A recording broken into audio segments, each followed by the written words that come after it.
One inside the quiet room, he slowly wakes, his eyes sweeping an unfamiliar ceiling. Where is he? Before that thought finishes, fragmented memories crash in. Uchiha, Konoha, and chakra. As he sorts through them, the strange terms fit together. Without a doubt, he has transmigrated. The original owner of this body shared his name but belonged to Konoha's fated Uchiha clan. Chongyong, 10 years old, a fourth-grade academy student who just heard the news of his parents' deaths after school. Overwhelmed by absolute grief, the poor boy accidentally died, leaving behind an empty shell. But none of that compares to the brutal truth. This is the perilous shinobi world, a place where human life is as cheap as grass, even elite ninja live in constant danger, and being inside the strongest hidden village changes absolutely nothing. The body he inherited belongs to the doomed Uchiha clan, and after the Ninetales attack, their entire massacre is coming. Talk about a nightmare starting point, he thought. Dying from overwork was bad enough, but now he must survive death again. What about legendary powers, you ask? Even after such a massive shock, the original owner failed to awaken his Sharingan. His physical talent is not just poor, it is absolute trash. His chakra is barely there. In this world, bloodline is everything. The closer one is to the original ancestor, the higher their potential. Otherwise, at most, they end up like Shisui, a fleeting spark of glory. He has no desire to save the world. He is completely realistic about his own capabilities. Maybe he has potential, but trying to forge a legendary hero path is almost next to impossible. If only he had a cheat. The moment his thoughts trail off, a glowing blue screen materializes right before his eyes. Name: Chongyong, age 10, physique 5, spirit 7, chakra 60 out of 125, bloodline Sharingan unawakened, 51 out of 100, skills none. A system panel, he bolts upright, his despair completely wiped away, even if its purpose is unclear. At least there is hope. His physique and spirit stats are very interesting. Physique determines physical potential, recovery, reaction speed, and muscle density. Spirit determines mental potential. His 5 and 7 look decent, but for an Uchiha, that 5 is pretty low. The bloodline should grant more. That spirit stat was likely boosted by his arrival. Otherwise, the original owner would not have failed to awaken his Sharingan after losing both parents at once. The bottleneck is physical, not emotional. He files that away as the skill bar catches his eye. It is empty, despite him inheriting the previous owner's basic techniques. Is it because he has not personally practiced them yet?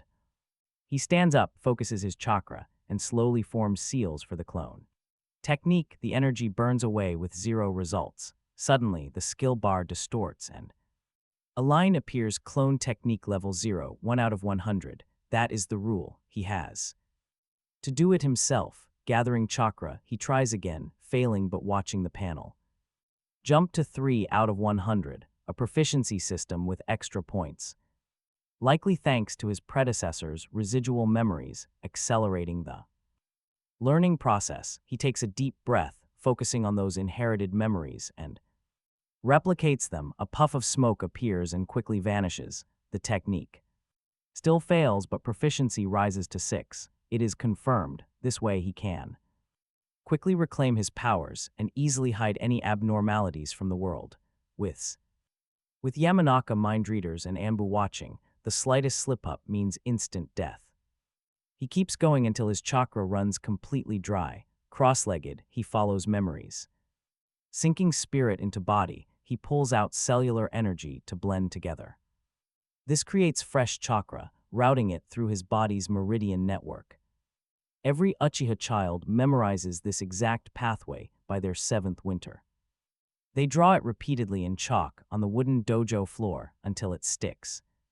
The lines become second nature. The energy flows cleanly along his spine. It branches into his 4 limbs, gathering directly at his dantian. Then it spreads through lesser channels. His first cycle is rough. The second cycle is smoother, and by the third, his body remembers. An hour later, he opens his eyes. chakra stands at 52 of 126. His chakra refinement is level 0 with 1 point. Clone technique is at 6.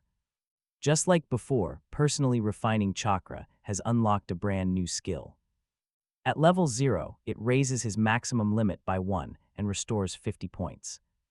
He also gains 1 proficiency point hourly, with even greater scaling ahead. Closing his eyes, he refines again. Another hour passes, his chakra is full. It is time to stop. Refining is exhausting and drains both body and soul. Merging old memories and checking his system has left him utterly spent. Pushing any harder tonight would only bring him diminishing returns. But he cannot waste this fresh energy, so he attempts 5 more clones. They all fail, but the panel shows he is 4/5 of the way. His real obstacle is his small chakra pool. He is no overpowered 10-year-old genius. He must build up step by step. After a quick wash, he sleeps. Yet he is not alone. Outside his window, a shadowy figure suddenly appears. Crimson eyes glow brightly in the night, an Uchiha shinobi with an active Sharingan. He stares quietly for a long moment, then vanishes. Morning finally arrives. His panel shows chakra at 37 of 127, refinement level 2. Clone technique is level 1, 19 points. Overnight, he recovered 30 chakra. This passive recovery is great, but he decides to save his energy. He has school today and might need every single drop of his power. Staying home to train would only invite unwanted suspicion from others. Playing the role of a normal student is his safest option right now. Any behavioral slips can easily be blamed on the grief of losing parents. After eating, he heads out. Since the Uchiha live nearby, he arrives quickly. Guided by his memory, he finds his classroom. Other students call out greetings. He nods quietly. Fortunately, his predecessor was always a distant, silent kid. Like most clan shinobi, he was pretty aloof, making the act easy. The school bell rings and Sujumu-sensei, a young teacher, steps inside. He treats everyone equally, meaning the Uchiha name will not cause issues. Just as he relaxes, the teacher's eyes lock onto him, making his heart race. Sujumu looks away quickly and begins teaching, but he cannot focus at all. Was he compromised? Suddenly, the sharp bell jolts him back to reality. He had completely spaced out for the entire length of the class. Sujumu-sensei looks at him, shakes his head in pity, and dismisses them. The academy always briefs instructors when a student suddenly loses their family. The teacher wanted to intervene before the boy spiraled, intending to counsel him today. But last night, an Uchiha shinobi asked him to wait because the clan wanted to see if grief would awaken his Sharin to the higher-ups and ordinary. Clansmen, his potential failure meant nothing. Awakening that power meant a huge gain. Sujumu-sensei's sense of duty was not strong enough to override the clan's request, so he let it slide. The boy knew nothing and was still feeling guilty about the extra attention. After thinking it over, he assumed the teacher just knew about the deaths and was paying him extra mind. He sighed. Morning classes passed, with an adult mind and his predecessor's memories.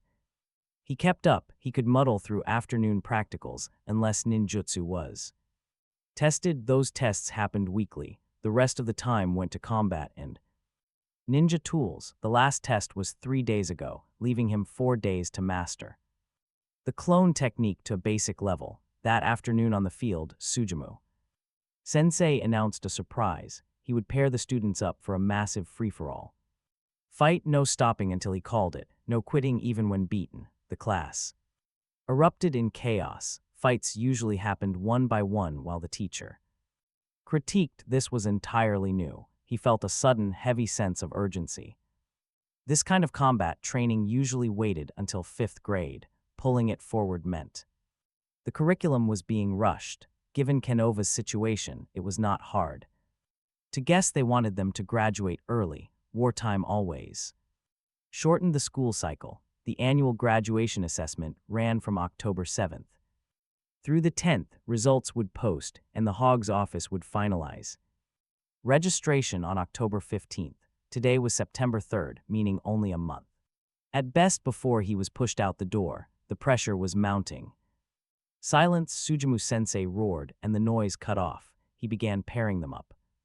His partner was Kichai, a civilian student whose physical build was roughly equal. To his predecessors, the boy had no confidence against him, holding only a 10-year-old's body and zero combat experience from his past life. Fortunately, his adult mind kept him perfectly calm, Sujumu-sensei added. No weapons were allowed. Good, he needed real experience, not unnecessary cuts. In fact, he was fully prepared to take a beating. He just hoped it was not for nothing. Make the seal of confrontation. Begin. Kichai lunged, throwing a fist at his face. Even prepared, the boy was shocked, but his body's instinct and his predecessor's reflexes pulled him through. He dodged by a hair, countering with a punch to the cheek. Thud. Kichai blocked, pivoting instantly on his left foot to swing his right leg at the boy's head. Damn, just a kid and he hit this hard, he cursed, inwardly feeling the rush of wind by his ear. This was true shinobi combat. They were ruthless to themselves and worse to enemies. This was only the warm-up. Once weapons were allowed, it would get lethal. To survive, he had to adapt fast. System or no system, he had to stop overthinking and throw himself into the fight. He needed to absorb his predecessor's legacy at maximum speed. The training ground never quieted. Kids wailed in pain, but Sujumu-sensei never called a halt. The boy got knocked down repeatedly. His predecessor's memories carried him a short distance, but his movements were stiff, the openings were too obvious, and he took a beating. Whether Kichai held a grudge against the original boy or just loved hitting hard, by day's end, his body is covered in bruises while he rubs a blackened eye. Walking home, he holds no resentment. He actually wants to thank him because a new skill has popped up on his status panel. Taijutsu level 0, 35 out of 100. After one fight, it already overtaken the clone technique as his fastest growing skill. His predecessor's level was likely only early level 1. A few more sessions should fully integrate the legacy completely, all thanks to Kai's heavy hand. That night, he refined his chakra. Again, exhaustion weighs heavily on him, but he pushes through to use the recovered energy for clone technique drills. His movements are noticeably smoother now, allowing him to complete the seals within 5 seconds, but meeting the school standard doesn't mean mastery. The hand signs only assist. The real work is mobilizing and converting his chakra during the process. With enough proficiency, a ninja can simplify the signs or even use one hand. None of that is possible for him yet. He hasn't even reached entry level. Poof, a distorted clone resembling him suddenly appears nearby. He dispels it, trying again. After 5 attempts, his panel shows his chakra is 11 of 131. Refinement is level 8, clone technique 46. Taijutsu is level 35. 4 hours of refining tonight raised his limit by 4 points. He recovered 200 chakra, allowing 10 clone technique attempts at 20 chakra each, gaining up to 3 proficiency points from legacy memories. With 27 points gained plus the 19 he had, he is halfway to entry level. His chakra refinement also benefited from the legacy memories, climbing 6 points at 4 hours nightly. He can grind his refinement to entry level in half a month. After that, his chakra limitations will ease, and everything else will accelerate. For now, slowly pushing past his limit to grind faster has very little payoff. Even if he makes Jonin in time, it won't change the outcome of the war. Sweeping the entire shinobi world, it wouldn't even tip a local battle. Why exhaust himself? For nothing. Worse, he is an outsider. Sudden power leaps will draw unwanted eyes and someone might uncover his secret. He needs to stick to the plan, so he sleeps. The next afternoon at the same training ground, Sujumu-sensei has them practicing throwing kunai and shuriken instead of working on the 3-body techniques. Throwing is a genin's primary weapon. Other ninjutsu are useless here. His chakra is ordinary by clan standards, but quite good compared to the civilian students. After graduation, the body's original owner would have had barely enough chakra to perform the basic three-body techniques. Civilian classmates fare even worse, so the school doesn't bother teaching them more. Clan students learn family secret techniques privately, while promising orphans get assigned to capable jonin. This is especially true now, with this batch graduating early, leaving even less incentive to teach. Thud, a kunai sinks into a target 5 meters away. He exhales. Missing that shot would have been deeply embarrassing. Sujumu-sensei keeps glancing his way. Just like during the Koichi fight, he has excuses ready, but the teacher never asks. He doesn't know whether to feel lucky or sad. His panel shows 44 out of 131, with Ninja Tool throwing at level 0, 1%, as expected. He throws another kunai. A narrow hit gives +1. His eyes light up. This skill might reach entry level first, since throwing does not consume any chakra. While he is below his predecessor's level, he can grind freely. He glances at Sujumu-sensei in the distance. Will he flag this? He retrieves his kunai and walks to the 10-meter mark. He targets the board and starts practicing. Honestly, missing several times slows down his climb. Still, it is worth it since his predecessor missed at the 10-meter board too. Frequent misses look completely natural here, unlike at 5 meters. Whoosh, 6 shuriken fly together, all hitting. Proficiency increases by 3. Multi-throws give him multiple points. In under 2 hours, he reaches level 0, 96. A few more and he hits level 1, 1 of 200. Leveling up feels like punching paper. A clear new understanding of the technique. He grabs a kunai and tosses it casually. It pins itself perfectly. Is this what basic mastery feels like? He throws the rest of his tools, all hitting cleanly. Then he checks the system panel and his joy vanishes. After all those throws, the throwing skill only ticked up by 1. Is it a level 1 restriction or something else? After half an hour of testing, he has his answer. 2 reasons. First, his predecessor's skill ended near here, so the legacy has stopped boosting him. And level 1 tool throwing only counts bullseye hits from the throws he just fired off. Only 1 shuriken hit the center. The system cannot be cheated. Sweat for sweat, no escaping. That is fine. People give up not from lack of will, but lack of visible progress. As long as every drop of effort moves the needle, most people will keep going. He refocused. Hitting the board is easy, but the dead center takes real concentration. Kunai after kunai flies. Most miss with only 10% hitting. The wrist has to release the kunai at the exact apex of its rotation. The elbow has to commit to the line half a second before his fingers open. The eyes have to track the bullseye and not the kunai. None of these instructions are hard alone. Combining them in the same throw is everything. Every throw is the work of 1,000 repetitions. Slowly, painfully, the proficiency climbs. School ends. His chakra reads 21 of 131, throwing.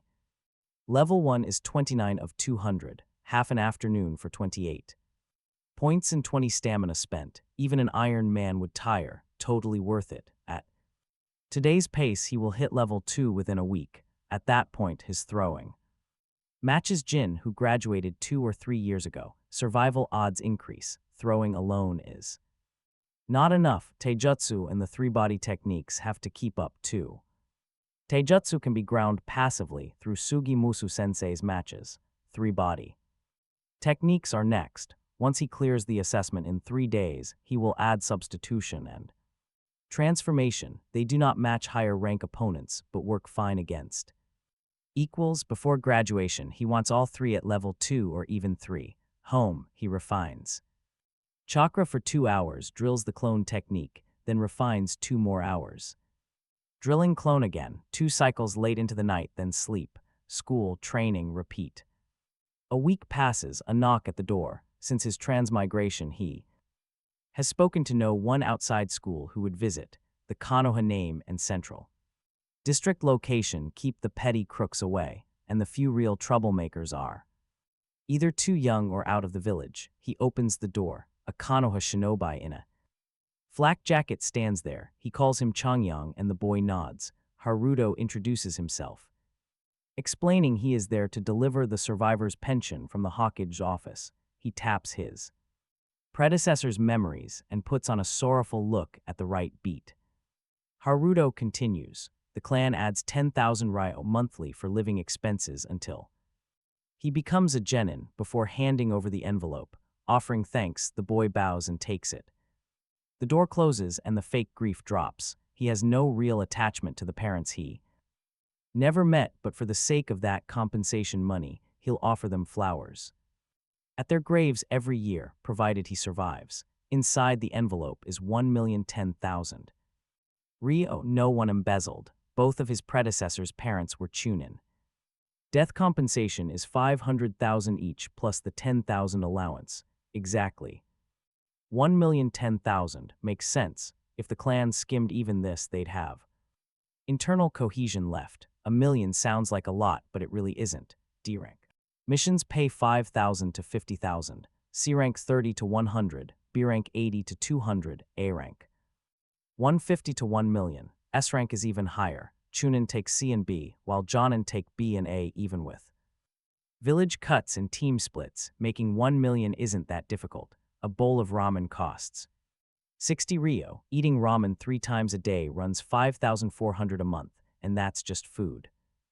For a shinobi, training costs are the real burden. A pack of plain shuriken runs 500, a single explosive tag is 200, and a roll of decent steel wire costs 3,000. A basic chakra conducting kunai runs 1,500, burned through a single training afternoon, and he's easily spent a month of an ordinary worker's wages.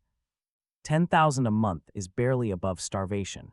Investing in cultivation is impossible on that. With this million, he can finally afford soldier pills instead of just the basic ration blocks. The high-grade ones the Akumichi sell to clan shinobi, the ones that absorb easily without any cramping aftertaste. He heads straight to the Akumichi medicine shop, since their products are the absolute gold standard.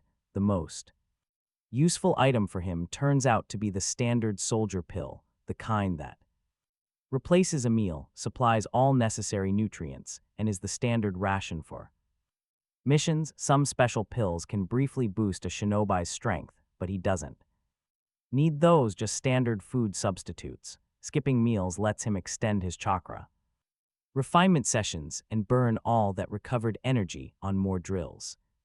To stack proficiency across multiple skills at once, he buys a massive quantity in one go, completely ignoring the clerk's strange gaze. Soldier pills attract no real attention, whereas if he had bought combat supplies, the village might have noticed. Just to be safe, he plans to stop eating out entirely so people think he's just training hard and using pills as meals. Checking his status panel, max chakra rose from 131 to 159, refinement level 53.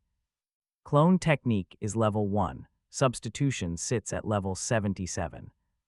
Transformation is 77, level 2 is 10 of 500. Over the past week, he has run chakra refinement 4 hours a night, gaining 6 proficiency most sessions, occasionally 7, totaling 45 points in 7 days. Refinement is now at 53 of 100. Max chakra rose 28 from 131 to 159. Still, hope is visible. If he keeps going, he'll become a chakra monster, maybe even rivaling a tailed beast's capacity. The 200 chakra recovered daily all went straight into training ninjutsu. First 2 days, he pushed clone technique to level 1, clearing the academy assessment without trouble. After level 1, gaining only 1 proficiency per attempt, he shifted to substitution and transformation. His legacy memories make those skills climb at 2 to 3 per attempt, so in 5 days, they reached 77 and 71, entry level within 2 or 3 more days, after which that legacy is fully exhausted. In Taijutsu, 3 more matches over the past week pushed him past entry level to level 1, 16 of 200. And that's where the legacy ends. From here on, he must grind completely alone, ninja tool throwing. He is still the fastest level 2, hitting a perfect bullseye on 10-meter targets every time. Already matching Genin from 2 or 3 classes back, but there is still a clear ceiling. Without the Sharingan, he can only grind to level 3 at most. The hurdle is clear. He must hit bullseyes on 15-meter targets, and level 2 to level 3 requires 500 proficiency. Fully maxed, his throwing should match an average Chunin or Jonin, but there is a catch. His effective range is limited without Sharingan tricks, making it mostly useful for ambushes, swarms, or weaker targets. His Sharingan progress bar is stuck at 51. It refuses to budge. He has tried several methods without any results, but since it is on his panel, it can advance. He just has not found the trigger. He closes the panel and crunches a soldier pill, letting the bitterness explode in his mouth.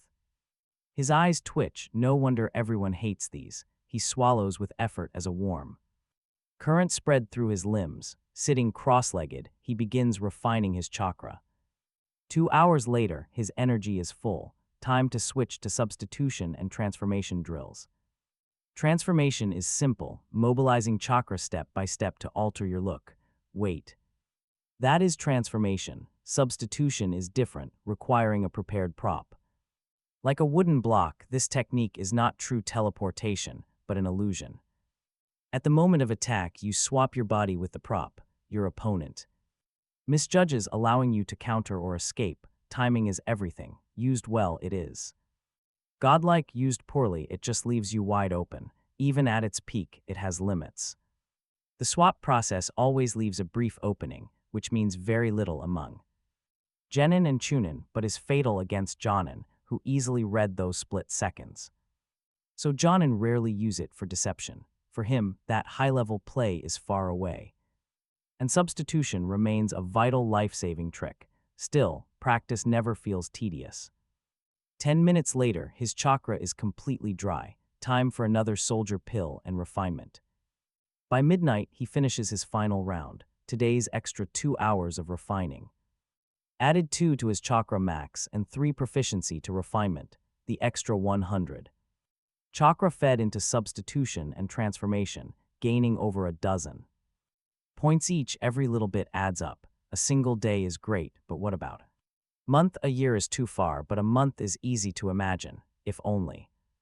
Refinement was not so exhausting, and those pills did not cause indigestion. He would grind through the night, but get this, a mysterious figure suddenly appears on a pole outside. Right outside his window, a pair of crimson Sharingan eyes stare inside. They catalog his chakra signature, breathing, and body weight. Distribution of a body that has been practicing endless hand seals. For hours, the watcher remains completely impassive, having done this surveillance many times before on other clansmen supposed to be on the verge of a major breakthrough. They never quite made it. His verdict remains exactly the same as the nights before. A second later, the dark figure completely vanishes. In the Uchiha district, at the leader's home, a knock sounds. Come in. Haruto enters and bows. The old man looks up, asking what he has found. Reporting on Chongyong's progress, the old man's eyes flash. Has he finally awakened the Sharingan? Haruto simply shakes his head. No chakra explosion. His mental state is stable, confirming he lacks the qualification to awaken. Even with his parents' death, qualified candidates would have awakened on the spot or shown physical and spiritual changes, leading to awakening with one more push. He shows nothing. He showed neither emotion. The old elder feels a wave of disappointment. No need to keep observing. The old elder waves him off. You may leave. Haruto exits. Kingaming has no idea today was his last chance to be highly valued by the clan. Awakening his Sharingan today wouldn't make him a meteoric star, but his path would be smoother. Perhaps he would have even become a clan bodyguard during his Genin stage. The Uchiha are difficult to outsiders, but united internally, that traitor aside.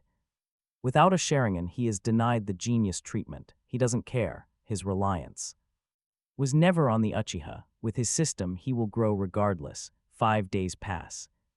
As the academy term nears its end, those 5 days blur into intense, non-stop training. Wake up, refine chakra, drill and eat a soldier pill. Drill, eat, repeat. Drill, refine, and sleep. The body always adapts when the mind refuses to break. Clap, clap, clap. Sujumu-sensei claps his hands, calling all the students over. With school nearly finished, more than 30 noisy students cluster around the teacher. Kingaming stands silently at the very edge. Sujumu's serious expression hints at what's coming. He shouts for silence. Once they quiet, he announces news from the Hawkage office. They decided to convert the upcoming assessment into an early graduation exam. Pass and they become genin, real shinobi. Kingaming had already anticipated this. But hearing it confirmed only sharpens his urgency. The other students cheer. They ask Sujumu-sensei if they can really become shinobi early. How incredibly naive. These kids have been protected too well. They have no idea what wartime shinobi work means. If he could, he'd stay in school forever. He just hopes his classmates aren't. Thrown straight to the front lines. Back home, his status panel shows chakra at 21. Maxing at 189, chakra refinement is nearly level 1. His physical combat skills are exceptional. With ninja tool throwing at level 2, his max chakra increased by 30 in 5 days. It's not a real shinobi's chakra pool yet, but at 10, he's already upper middle tier. The golden growth period runs from 12 to 16, where the real gap widens. Only true geniuses stand out early. Pulling ahead now earns him the minor genius label. With 13 level 1 taijutsu techniques and level 2 weapon throwing, he would already rank upper middle, even among previous 6-year graduates. With 15 days left until the exam, he can squeeze in more training. But it is still not safe enough for the front lines. He lacks a trump card. Conveniently, his chakra refinement is nearly level 1. It's about to break through. Once at level 1, his recovery speed will soar. This will free up his energy for higher-level ninjutsu, his predecessor's parents. Left a few ninja scrolls in the study. He needs to choose one soon. Thanks to his system, he doesn't have to worry about failing to learn them. As long as the chakra natures don't conflict, he can grind any technique to entry level. Or beyond. After 2 hours of training with a soldier pill, his eyes snap open. New insights surface. Level 0 refinement only extracts physical potential slowly. But level 1 doubles it. More chakra gets refined. He closes his eyes and focuses.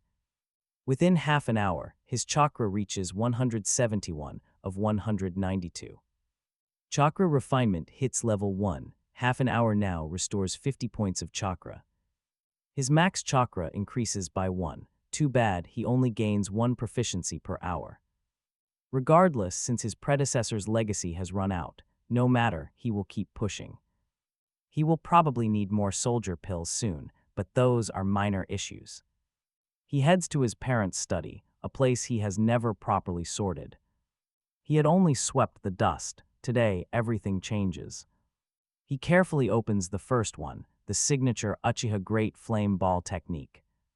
It lets him spit high-temperature fireballs from his mouth, causing explosive damage.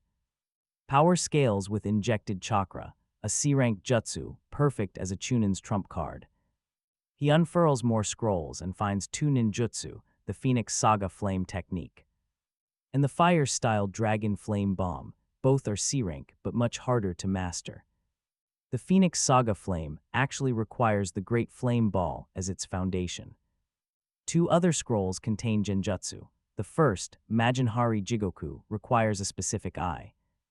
It requires the Sharingan to perform, constructing a spirit world of iron stakes. These stakes paralyze enemies with pure and excruciating pain. His predecessor's parents, however, had never awakened the Sharingan, leaving this scroll merely as a sign of hope. Yet he never awakened it either. Interestingly, the second scroll's genjutsu is unique.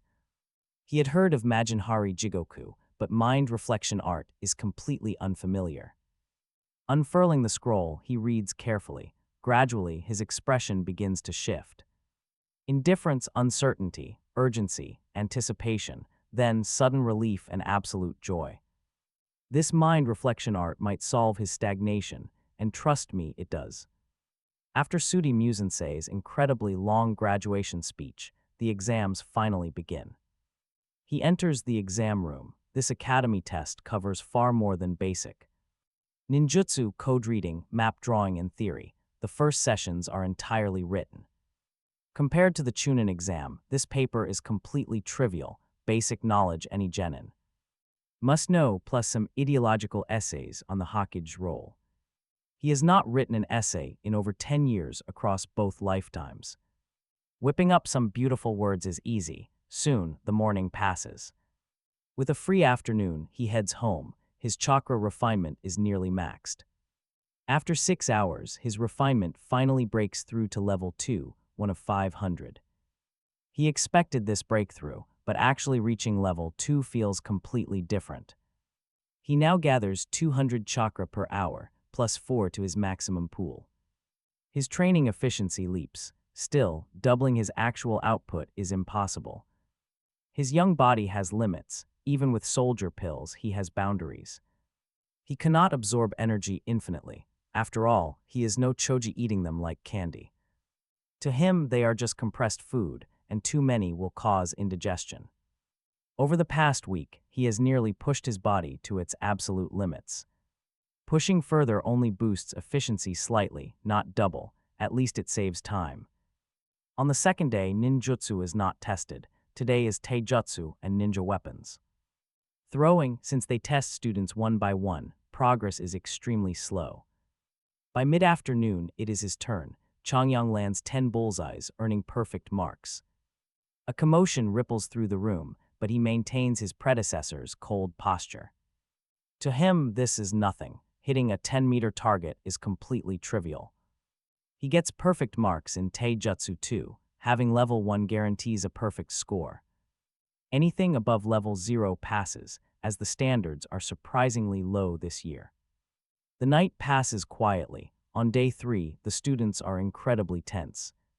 Everything else was just warm-up. Now, we finally see who has real power. Theoretical knowledge alone is useless. In this world, only strength matters. In this world, ninjutsu is absolute power. Without it, a ninja is basically nothing. Sure, there are rare anomalies like Rock Lee, who completely lacks that talent. Yet his physical combat skills are peerless. Most people never get that lucky. That makes today's academy graduation exam absolutely vital. Sitting in the back, Chongyong watches. He observes the students go up one by one. His own basic ninjutsu gives him confidence. Their instructor, Sujimi Mu, lets everyone choose just one of the 3 basic techniques.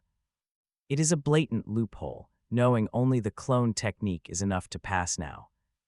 The instructor is definitely not blind to this, but combined with yesterday's easier standards, Konoha is clearly trying to rapidly expand its reserve forces for the village. Whether they survive the battlefield is another matter. Called forward, Chongyong walks up, forms his hand seals, and activates the clone technique. 2 illusions materialize right beside him in 3 seconds flat. Not bad at all. Sujimi Mu nods, writes down the score, and dismisses him as the room buzzes. They are praising some other prodigy, but returning to his seat, he ignores the noise. Instead, he mentally reviews the mind reflection art, a notoriously difficult genjutsu technique. It mimics the hypnotic power of the Sharingan, making it incredibly complex to master. While most genjutsu target opponents, this particular art focuses inward on oneself. Outer illusions are merely a side effect. Without his cheat system, he wouldn't dare. But after 2 full days of non-stop grinding, the technique sits at level 0. With 92 points out of 100, tonight he will finally cross the threshold. He will learn if it truly triggers his Sharingan. Alone at night, he weaves seals. Chakra surges, a sharp light flashing in his eyes. The caged rabbit before him collapses. The beast drops into a deep sleep. Proficiency rises. His mind reflection art levels up. Reaching level 1, 1 out of 200, a unique chakra awakens inside his brain. It flows through his pathways, surging directly into his eyes. This is the fabled awakening. His predecessor's parents once explained how the Uchiha eyes unlock. It requires intense emotion. When that love is violently lost, a unique energy surges from the brain to transform them. This neural surge completely alters the eyes, which is exactly what he just felt. The system panel shows his chakra at 415 out of 580. His max capacity rose to 622, but his Sharingan remains at 51. Basic academy arts of his are level 2, while his fireball remains lower. His physical combat and shuriken throwing are level 2, but the Sharingan did not budge. No change. He refused to believe this incredible technique was useless. No. That cannot be right. He takes a deep breath, calming his racing thoughts to cast again. Now at level 1, he no longer needs a target, but the catch is the cost. This ranked technique consumes at least 200 chakra points with every single activation. Even the substitution technique had a cost increase, but nothing like this massive drain. Yet it makes sense. A basic replacement is E rank, requiring only 20 points. An A rank mind technique is incredibly taxing, costing 100 even before reaching level 1. 200 points now is completely reasonable. Feeling closely, special chakra floods his eyes. System readings still say 51, but his physical sensation says his eyes are evolving. They are slowly moving toward awakening. The training is actually working, just very slowly. Awakening simply lags behind skill proficiency. How many casts does he need? To push the progress bar forward, he repeats the cycle over and over again. Finally, at level 1 with 10 points, his Sharingan progress ticks up by 1. Up to 52, he exhales, roughly 2,000 chakra per Sharin progress point, steep for a genin but manageable for a tunin spread over days, even a once-daily routine. Could awaken the Sharin in a few months, so why has no one in the Uchiha clan succeeded? Persisting for years is rare, persisting for a few months is not. The clan's hunger for the Sharin would push many through that, yet no one has. Awakened via this technique, a gloom settles over him. He cannot work it out. Since he cannot, he drops it. The panel is moving, he just keeps grinding. Conveniently, he has a few days off school, time to push the great flame. Ball to entry and confirm the Sharin pattern. He yawns, 5 in the morning, he had stayed up for the answer, rest now. Next day at noon, after eating, he heads to the training ground for solo work, refining first, level 2 chakra. Refinement restores 600 chakra in 3 hours, full again, he drills the great flame ball, C-rank offensive 50 chakra minimum per cast, at 52 of 100 he needs 48 more casts to level, 2,400 chakra, which is roughly his daily ceiling. Unless he bumps physique or finds easier to absorb soldier pills, the cap holds. Boom, a fireball spits out, expands to 1.5 meters, smashes the ground. Blasts a crater that radiates heat after the flame dies. By evening, great flame. Ball is at level 075, not yet entry, but he can succeed. Sometimes, which is already entry grade, the sun is setting, he heads home for mind. Reflection art drills until late, then he sleeps, the next several days. Follow the same rhythm. 5 days later, early morning, he stands before the full-length mirror, brushes hair off his forehead, ties on the forehead protector. Straightens his clothes. There is a faint killing intent about him now, graduating. Means stepping onto the path. From here, life or death is on him. Panel chakra 312. Of 622 up to 862. Sharin 52 up to 57. Refinement level 269. Substitution, transformation, clone level 2-1. Great flame ball level 075 up to level 1. Mind reflection art level 110 up to level 165. Tiatsu level 2-1. Ninja tool. Throwing level 2. Over 5 days he pushed the great flame ball to entry as a trump, then poured everything into mind reflection art. Over 10,000 chakra netted 55 proficiency and 5 Sharin progress points, confirming. The pattern, 10 proficiency in mind reflection art, drives 1 Sharin progress. Now he understands why no Uchiha has awakened it via this path.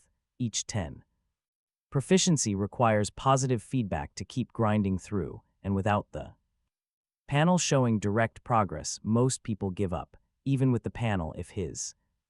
Sharon started above 70, with level 0 and level 1 mind reflection art useless. He would have wavered. The final points will not break easy, that is his hunch, but with the system he will persist. He leaves the mirror, locks up, and heads to the academy. The classroom is filled with familiar and unfamiliar faces. He sits in the back, wondering about his team. Half an hour later, a young teacher walks in with a list. Natsujimu-sensei. He has a vague memory of him. Genta-sensei and instructor for another class. Quiet please, he says. Congratulations from. Today you are true shinobi. The room buzzes. He claps for silence as your teachers told you. Today you get team assignments. 3-person squads led by an experienced jonin. From now on, you are each other's closest partners and most trusted comrades. The room buzzes again, friends arguing to be paired. The classroom grows restless. The instructor simply smiles, letting the chatter run before calling order. He reads team after team until Chongyong hears his own, Team 7. His gaze sweeps forward, and 2 classmates with completely different expressions catch his eye. The boy looks lively, probably from another class, while the quiet girl sits nearby. She has a jonin father, a weaker physique, but excellent theoretical knowledge. Without his Sharingan, he cannot read potential, but he assumes they are decent. With his Uchiha status, the higher-ups would never pair him with weak teammates. Even their leading jonin would refuse such a mismatch. As for actual geniuses, they do not appear every year, most graduates simply hoping to become chunin. Though even chunin spend their careers hoping they do not die before reaching the rank of jonin, most never make it, as the shinobi pyramid is brutally narrow at the top, constantly shaving away the bottom layers. He expects no genius teammates. To him, a teammate is just a teammate, and the battlefield is too dangerous to form deep bonds. Grief over their inevitable deaths is wasted. That is a lesson his predecessors' parents clearly failed to teach the boy. By all internal evidence, the original host was a soft child whose gentleness would have killed him by age 12, regardless of his assigned missions. He has inherited his face, his name, and the lingering remnants of attachments. But the saving discipline is Chongyong's alone to build. He must remain strictly professional. While Chongyong reflects, Genta-sensei finishes the roster and tells them to get to know each other before their leading jonin arrives. Then, the teacher leaves. The room erupts with movement, and Hayato is the first to introduce himself.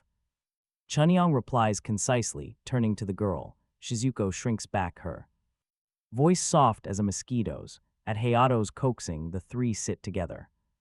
Hayato carries the conversation while Shizuko quietly mutters, and Chongyong stays silent.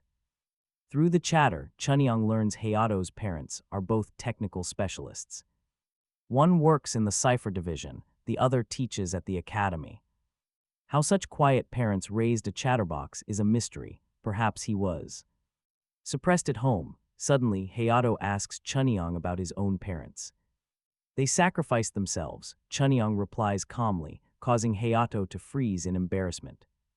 After a quick, awkward apology, Chongyong dismisses it as history, and Hayato shuts his mouth. Shizuko looks like she wants to offer comfort, but she hesitates.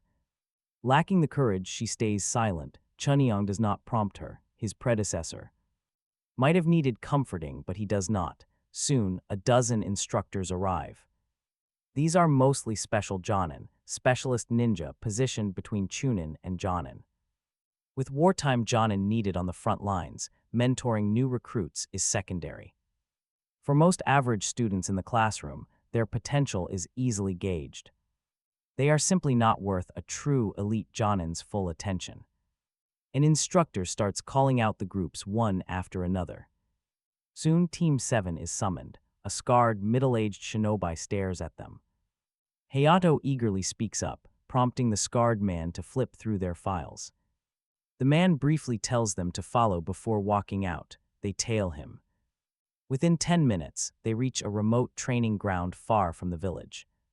Chongyong is perfectly fine, but his new teammates are completely out of breath. Shizuko struggles the most. Chongyong offers no help, knowing this is likely a test. Juru decides the girl can hold on. Once they reach the center, the Jonin orders them to stop. His sharp gaze sweeps over the kids, lingering on Chang. Keeping up with his pace was the real challenge. Passing means they cleared the first test. Shizuko gasps at his sudden warning. Without stamina, any specialty is useless. They will simply end up sacrificed. Shizuko's face pales. It is a pretty heavy topic for their very first day. Juru moves on, offering rest. Shizuko and Hayato sit, but Chang remains standing. Juru looks at Chang silently. He asks for introductions, prompting Hayato to admit they do not even know their teacher's name. Juru introduces himself as a 37-year-old Jonin. He enjoys shogi and despises rule breakers, immediately demanding their names, ages, and dreams. Hayato eagerly bounces up. He is 10 years old and loves making friends. He absolutely hates cilantro, and his dream is to become the next legendary Hogek. Another brainwashed kid. Chang sighs inwardly, and honestly, who can blame him? Juru nods expressionlessly, turning to Shizuko. Having caught her breath, she introduces herself. She will turn 10 after the new year, enjoys flower arrangement, and has no real dislikes. Shaking her head, she gathers her courage to speak about her ultimate dream. She wants to become a strong kunoichi like Tsunade, whose legendary fame is completely real. No wonder she became the 5th Hogek, even after a very long absence. Half a generation of young girls in the village grew up wishing they could be just like her. She is the legendary medical ninja, capable of punching through massive stone walls. A gambler with terrible luck but a good heart, she carries her own legendary reputation. For Shizuko, with her gentle hands, quiet voice, and demanding Jonin father, who constantly pushes her into violent ninja fields she is simply not strong enough to thrive in. Tsunade is her permission to be gentle and absolutely devastating at the same time. Juru then turns to Chang, asking for his introduction. Chang states he is 10 years old. He likes cultivating and hates trouble, but when asked about his dream, he stops. He suddenly realizes he has never actually thought about his own future or any real dream. Since transmigrating, his entire life was consumed by the constant fear of being exposed. His horizon only extends to surviving the massacre. Suddenly, Shizuko gently nudges him. Chang shakes his head to clear his thoughts. After a brief pause, he continues with his answer. He claims his ideal is to awaken his Sharingan and become a powerful shinobi. But deep down, he knows awakening is inevitable, with his mind reflection art leveling up. With his system, gaining absolute power is practically guaranteed. His true goal is grander. He wants to transcend this entire world and witness the vast, untapped cosmic horizons. Since legendary figures like the Sage of Six Paths existed in the cosmos, he keeps this hidden. Hayato immediately asks what a Sharingan is, while Shizuko looks on with intense curiosity. Before Chang can answer, Juru intervenes, explaining that the Sharingan is the pride of the Uchiha. A shinobi who awakens it instantly reaches Chunin level, becoming incredibly formidable. Juru pauses, shifting his gaze toward the massive stone monument carved into the far mountain. The strongest among them can easily rival the powerful Hogek himself. Madara's dark existence is known to veteran Jonin, but the new generation knows nothing of him. They only know the first Hogek from the giant monument. Learning that another shinobi could rival their founder leaves both of them completely dumbfounded. Juru quickly drops the topic, since speaking of Madara only invites trouble. Talking about him brings unnecessary trouble, though he had spoken honestly after hearing Chang's ideal. Juru knows very little about the Uchiha, but he certainly understands his duty. His current level means he has little chance of awakening the Sharingan. Otherwise, an Uchiha Jonin would teach him directly. The Sharingan is an unreachable dream for him. He keeps that to himself. Better to have a goal to chase. After 30 minutes of rest, Juru-sensei claps. Are you rested? Time for the next test. Another test. Hayato shoots up in shock. Shizuko looks distressed. Chongyong had already guessed it. Pre-team exercises vary by Jonin, but are never as simple as a stamina run. The question is whether it tests teamwork or mental fortitude, unless it is something traumatic like Kakashi's bell test. It should not be too hard, and Konoha needs manpower right now. Sending them back to the academy in mass defeats the point of early graduation. Even if Chongyong were sent back, he would not mind. Another year of low-profile training would push his survival rate higher, but that is impossible. Intentionally failing risks a Byakugan inspection that would expose his chakra strength mismatch, which looks highly suspicious. Spy treatment is worse than desertion. Better to go with the flow. That was just the foundation test. The real one comes next. Juro-sensei shares some news. If they fail the next test, it is back to the academy to repeat the year. What? Hayato jumps up. Repeating is completely unacceptable. Juro-sensei, you are joking, Hayato stammers. He chuckles, pulling a scroll from his vest. The goal is to take this from him before noon, but he is a Jonin and they are just 3 genin. How? Juro-sensei cuts in, saying he will not attack first and will limit his methods to genin level. See that mountain? They follow his pointing hand. About an hour's journey, Juro-sensei heads there now. Ambush, sneak attack, whatever works. Take the scroll before noon. So that is how it is, Hayato muses. Chongyong rolls his eyes. Inwardly, 3 fresh genin against a Jonin's combat experience, even at limited strength, but Juro-sensei would not make it impossible. The test is real. Combat-oriented, meant to size up their abilities and tendencies for tailored coaching. As the teacher steps away, Chongyong lunges, drawing kunai mid-stride. Most block escape routes, going straight for the throat and heart. Ringed metal clashes as Juro blocks the lethal strikes with his own kunai. The opening is Chongyong's. He closes, slashing for chest and abdomen. Juro smiles, steps back, and evades cleanly through pure reach advantage. No complaints, though. The battlefield does not care about age. Physical disadvantage has to be turned into an advantage, not blamed. Chongyong sways, circling to his side like a monkey, dodging the counter, sweeping his right leg toward his back. Why not the head? Too short. Juro ducks the kick. An elbow comes up at Chongyong's face. Chongyong blocks with crossed arms. Thump. His arms go numb, sending him flying. Midair, he rights himself and lands somewhat gracefully. Chongyong, Shizuko, and Hayato finally react and step in front of him. Kunai out, are you? All right, fine, Chongyong replies, rising. Juro-sensei sheathes his kunai. Chongyong, your strength is decent, but alone you cannot take this scroll. With a few leaps, he disappears into the dense forest. Hayato and Shizuko exhale. Chongyong does not mind. The engagement was just a probe, testing both opportunity and strength. Chongyong, what do we do? Both teammates look to him, already accepting him as their leader. Which was the point? Strength earns loyalty where words fail. Since this is a test, there is no real danger. They just have to give everything. Yes. Why did he not think of that? Hayato grins. Let us go. Chongyong plans. He takes point, Shizuko middle and Hayato rear. What? Hayato asks why they are guarding the rear when Juro-sensei forbade proactive attacks. Better safe than sorry, he agrees grudgingly. Shizuko reports no problems as they pursue Juro-sensei's direction. Hidden underground by an Earth-style technique, the master watches and nods. He maintains caution despite an explicit guarantee of no attacks.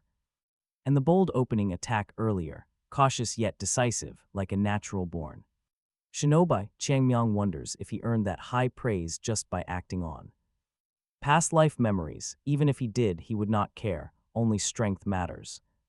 They sprint through the forest, follow the deliberate trail, and clear traps along the way. Near noon, they reach the peak. Juro-sensei stands waiting with the scroll.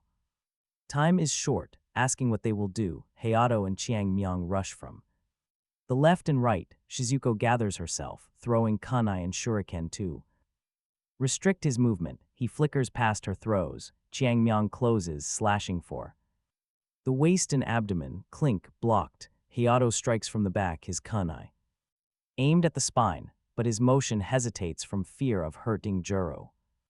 Sensei missing the opening. Juro-sensei sidesteps, calling him a kid when facing enemies, but suddenly sees Hayato smile and snake his left hand toward the chest. Pocket moving far nimbler than before, Juro-sensei realizes this cunning kid planned this.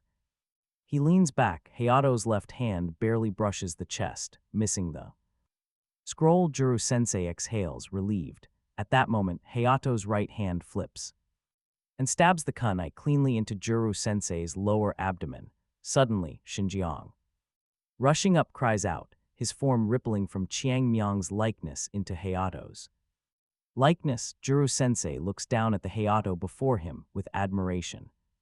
In his eyes then dissolves into chakra smoke. The scroll falls, Changmyang retrieves it and cancels the transformation, reverting from Hayato to himself.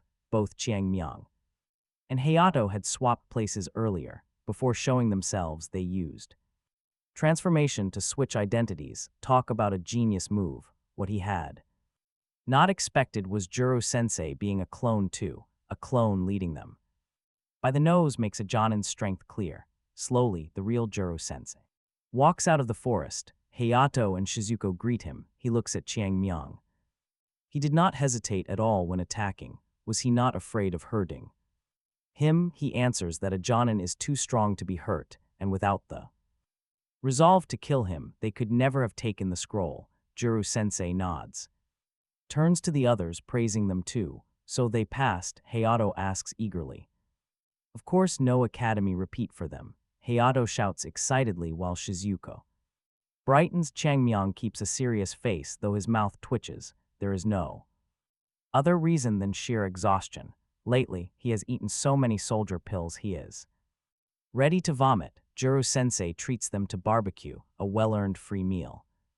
Happy that afternoon, back in the Uchiha district, he remembers Juro-sensei's pained expression while paying for the food. He almost laughs, but the morning was wasted for training and he must catch up, with his chakra refinement still under level 3. His daily usable chakra runs 24 to 2500. 2000 goes to mind reflection art, gaining 10 proficiency and 1 Sharon. Progress daily. In under half a month, his Sharon should hit 70. Past that, mind reflection art will reach level 2, changing the cost per cast. So his plan must adapt. Tomorrow at 9 they gather at the mission office. The squad officially starts taking assignments, but Konoha is not just throwing newbies straight onto the front lines. They still will not let them idle though. Find the cat, picking up garbage or babysitting. D-ranks have an unspoken purpose, putting fresh genin into prolonged contact with their teammates and their teacher under very low stakes conditions. Cracks must show before they actually matter. Many squads that looked promising on paper completely fall apart, simply because 2 members could not stop snapping at each other across a fence.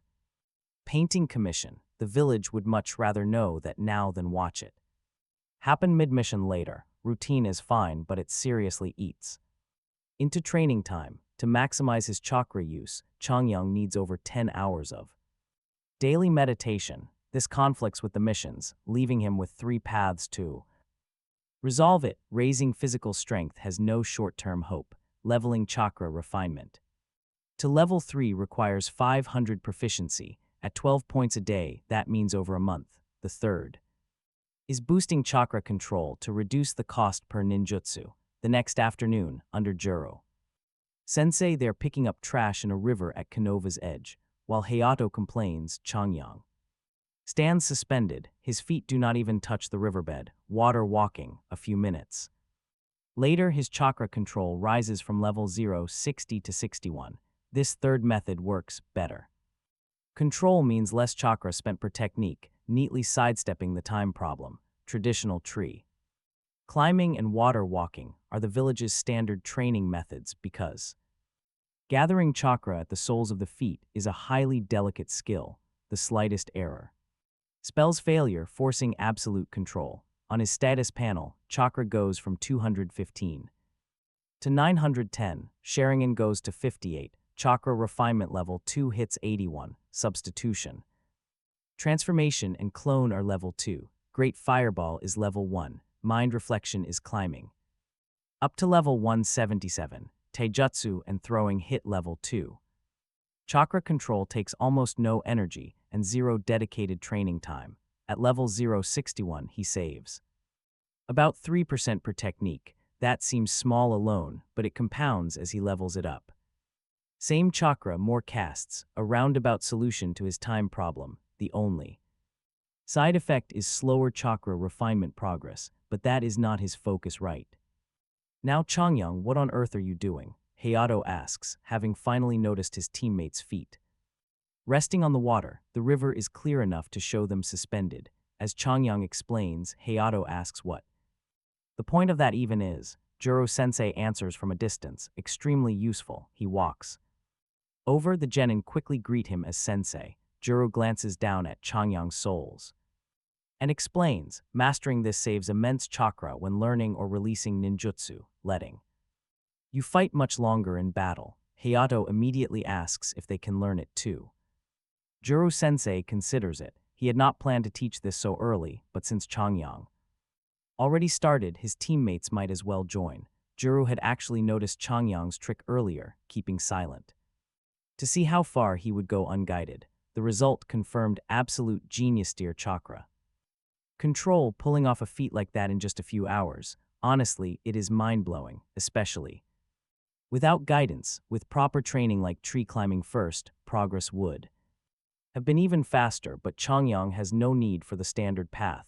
With his system simply gathering chakra at his souls for any duration banks proficiency.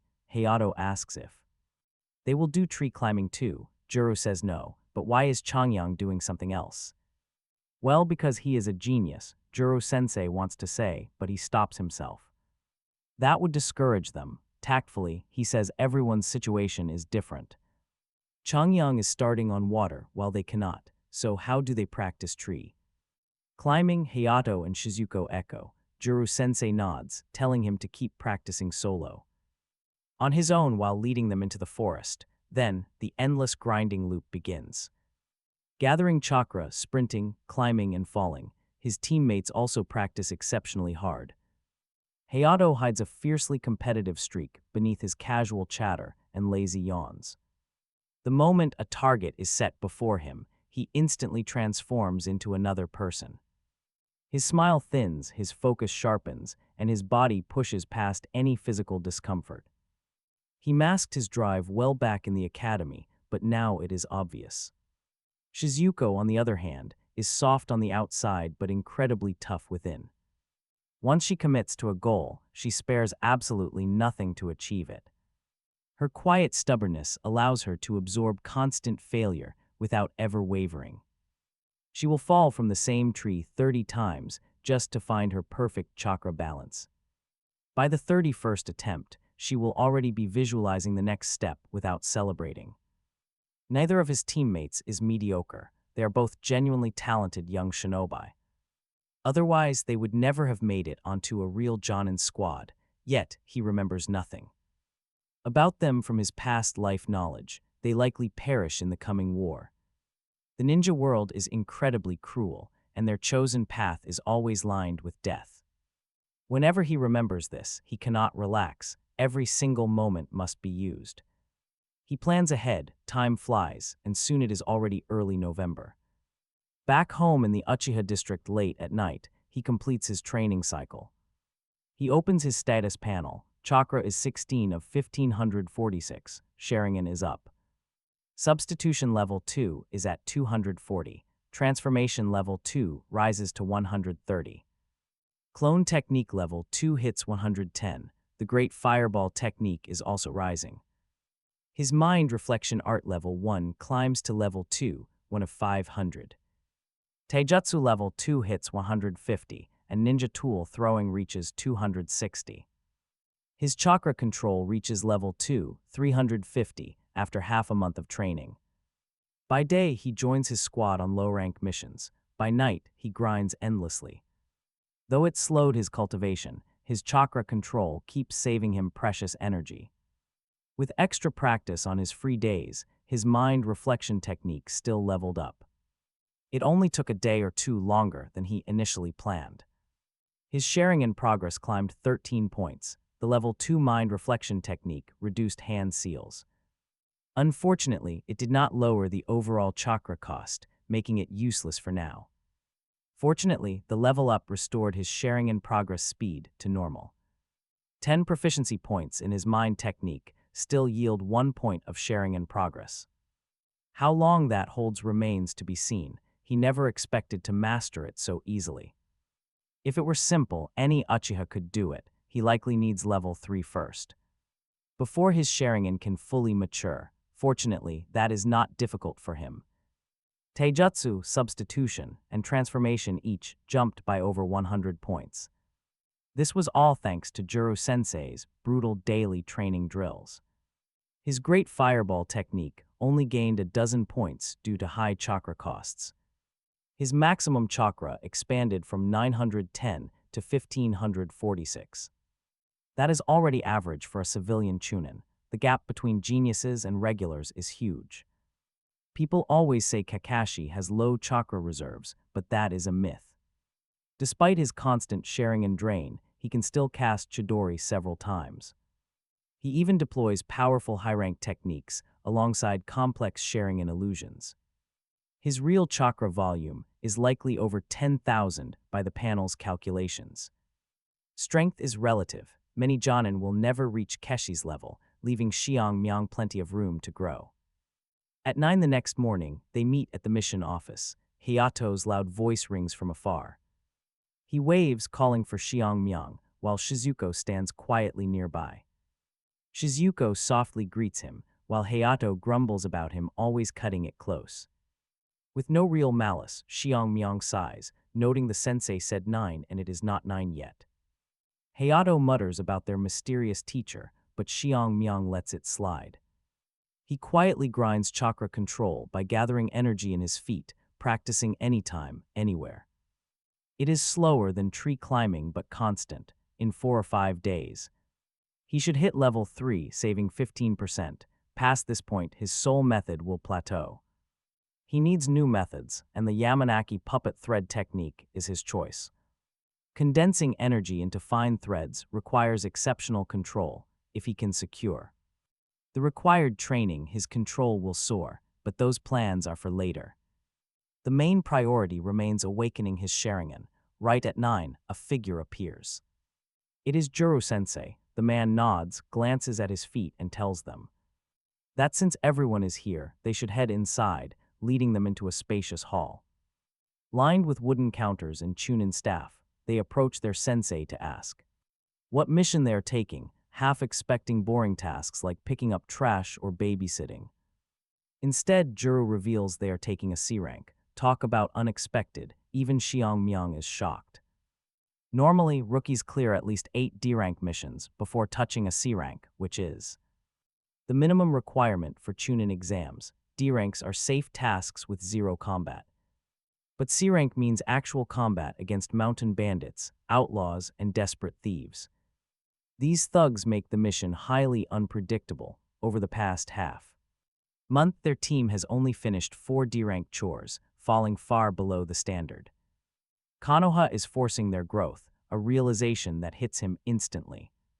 The pressure intensifies. The village has not sent these rookies straight to the front lines yet, but war looms.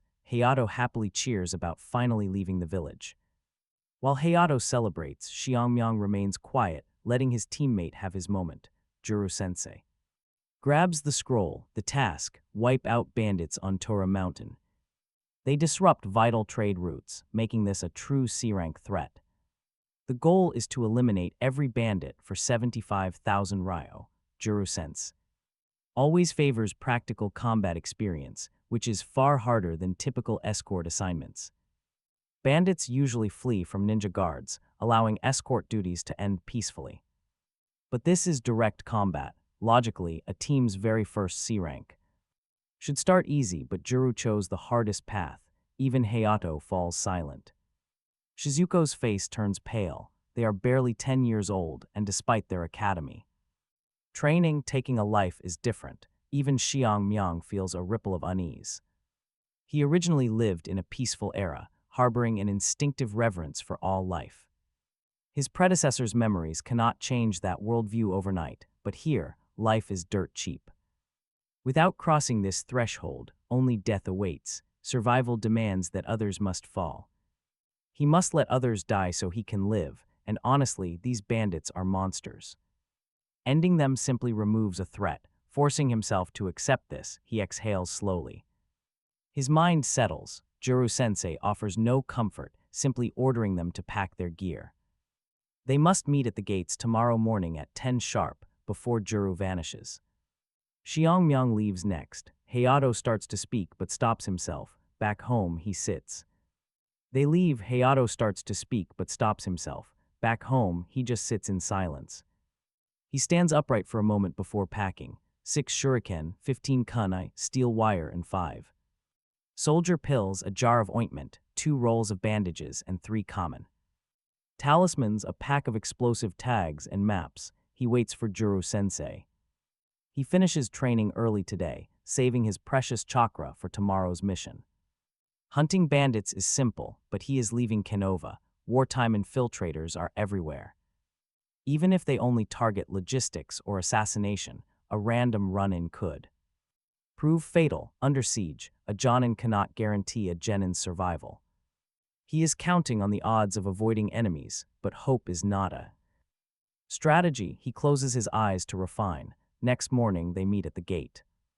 Hayato and Shizuko are armed, but looking far more exhausted than yesterday. Hayato forces a yawned smile, asking why he is so early. Shizuko looks like a panda with dark circles under her eyes. Hayato claims it is nothing. They hate looking so rough compared to his relaxed, high-energy state. Jiro-sensei finally appears. With gear checked, the team immediately sets off. Following behind, hours of silent running finally calm Hayato and Shizuko. As night falls, they halt just a few hundred meters from Tora Mountain. The pace was steady but brutal, leaving both teammates completely drained. Shizuko is ready to collapse, held up only by pure sheer willpower.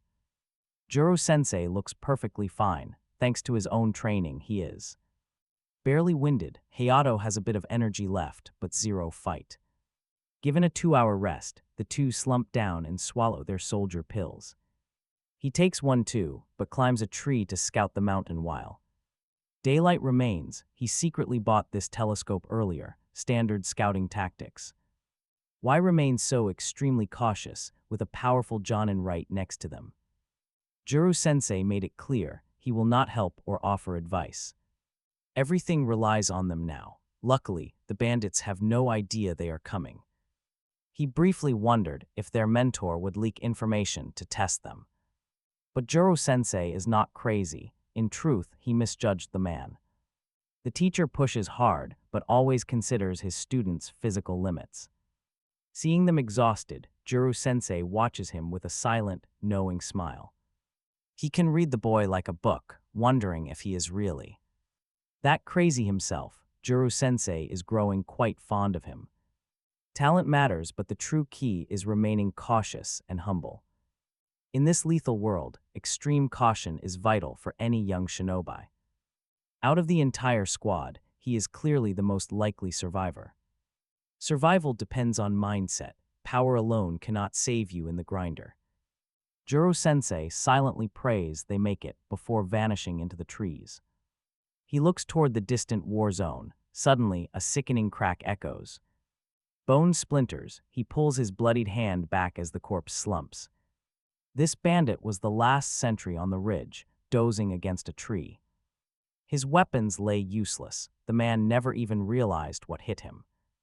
Now his hand shakes uncontrollably. That heavy exhale is far from relief. A first kill should feel monumental, but this feels like a hollow drop. Like falling straight through a trapdoor, he signals his waiting allies. The scouts are eliminated. It is time for them to strike. He tells her to guard the path and handle anyone who slips, keeping his voice level. Because any slight tremor would expose his fear, and panic spreads faster than anything else. Especially between 3 young genin who are all terrified in their own way. She nods, nervous but resolute, while he orders Hayato to follow him up the mountain. The boy agrees immediately. showing the calm composure of a true shinobi child. 3 hours since arrival, 2 hours of rest, and 1 hour spent clearing sentries.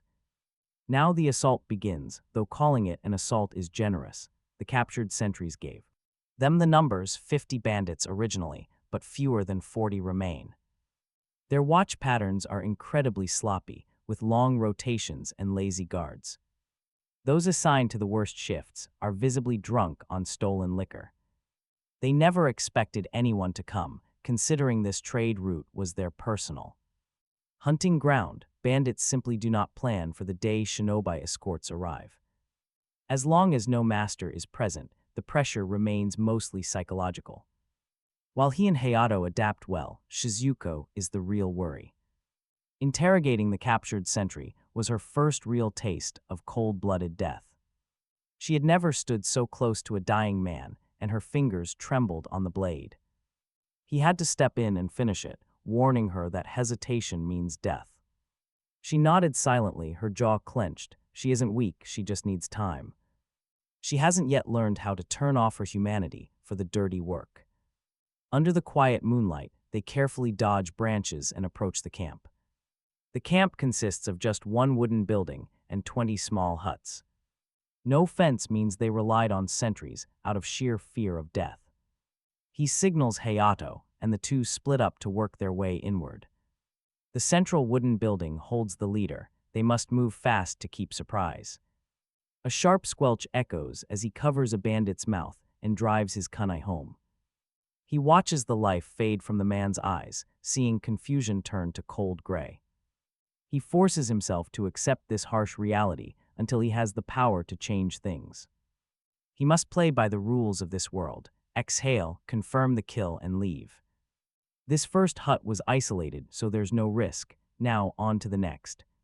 He peeks through the door crack, sees a single target, and slips inside. A heartbeat later, he leaves smoothly. The sleeping target never even woke up. Just look at him go, moving like a cold reaper through the dark huts. The first kill was the heaviest, but by the fifth, it is just mechanical. The movements feel like basic training drills, just with a lethal ending. His blade slides perfectly between ribs, guided by inherited memories of past lives. The throat under his palm goes silent as his instincts take over. He knows exactly how to muffle a target before they can make a sound.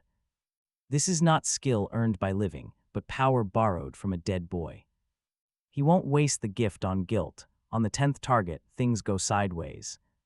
A terrified scream cracks the silent night. His hand pauses, then strikes faster. Finishing the kill, he flashes outside and spots a fleeing bandit.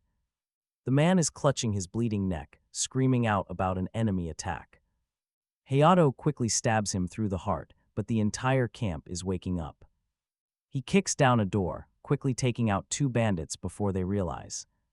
With stealth gone, he and Hayato race to eliminate as many as possible. As the chaos quiets, 12 remain. The leader stands among the 11 huddled around him. His expression is ugly, footsteps tread. Hayato and Chongyong emerge from the houses. A bandit screams about Konoha shinobi. They are finished. War has reached civilian eyes. In peacetime, they wouldn't have recognized them. The leader slaps the screaming bandit. Calling them just 2 little brats, he orders everyone to charge. He leads the rush. 6 shuriken flip from Chongyong's fingers. His level 2 ninja tool throwing skill is no joke. A quick dodge and parry comes naturally, but the bandit leader fails to block. He drops. The boss is dead. The remaining 11 scatter, and both ninjas split up after them. They ignore the ones fleeing down the mountain path, where Shizuko stands waiting. Her thoughts swirl with worry for their safety, wondering what to do if enemies come. Then footsteps, not Chongyong too heavy, not Hayato too tall, an enemy.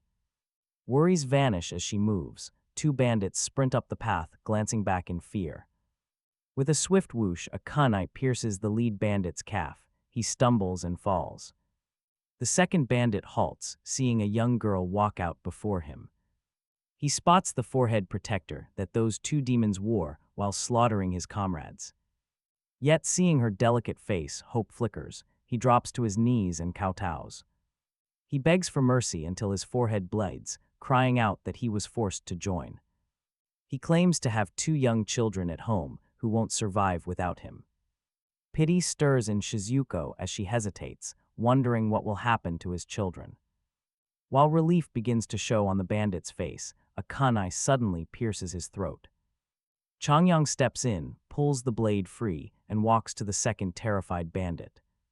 He thrusts his kunai straight through the man's chest. Shizuko starts to speak. He cuts her off before she can finish, reminding her not to forget the mission requirement. She stands rooted, whispering the cold truth: kill all bandits. The mission demands 0 survivors. Letting even one go means a failed objective. Chongyong isn't a heartless Shadow Core tool, but Shizuko needs to learn this lesson. Hesitating on a mission gets comrades killed, and Team 7 must survive together. He refuses to be dragged down by foolish kindness when lives are on the line. When the time comes to be cold-blooded, one must not hesitate. He has no intention of blindly serving the village as a mindless tool forever. Once his strength increases, he will make his own choices and forge his path. But for now, he plays the part. At the mountain foot, they regroup with Jiro-sensei. His gaze sweeps over them with quiet approval before he leads them back.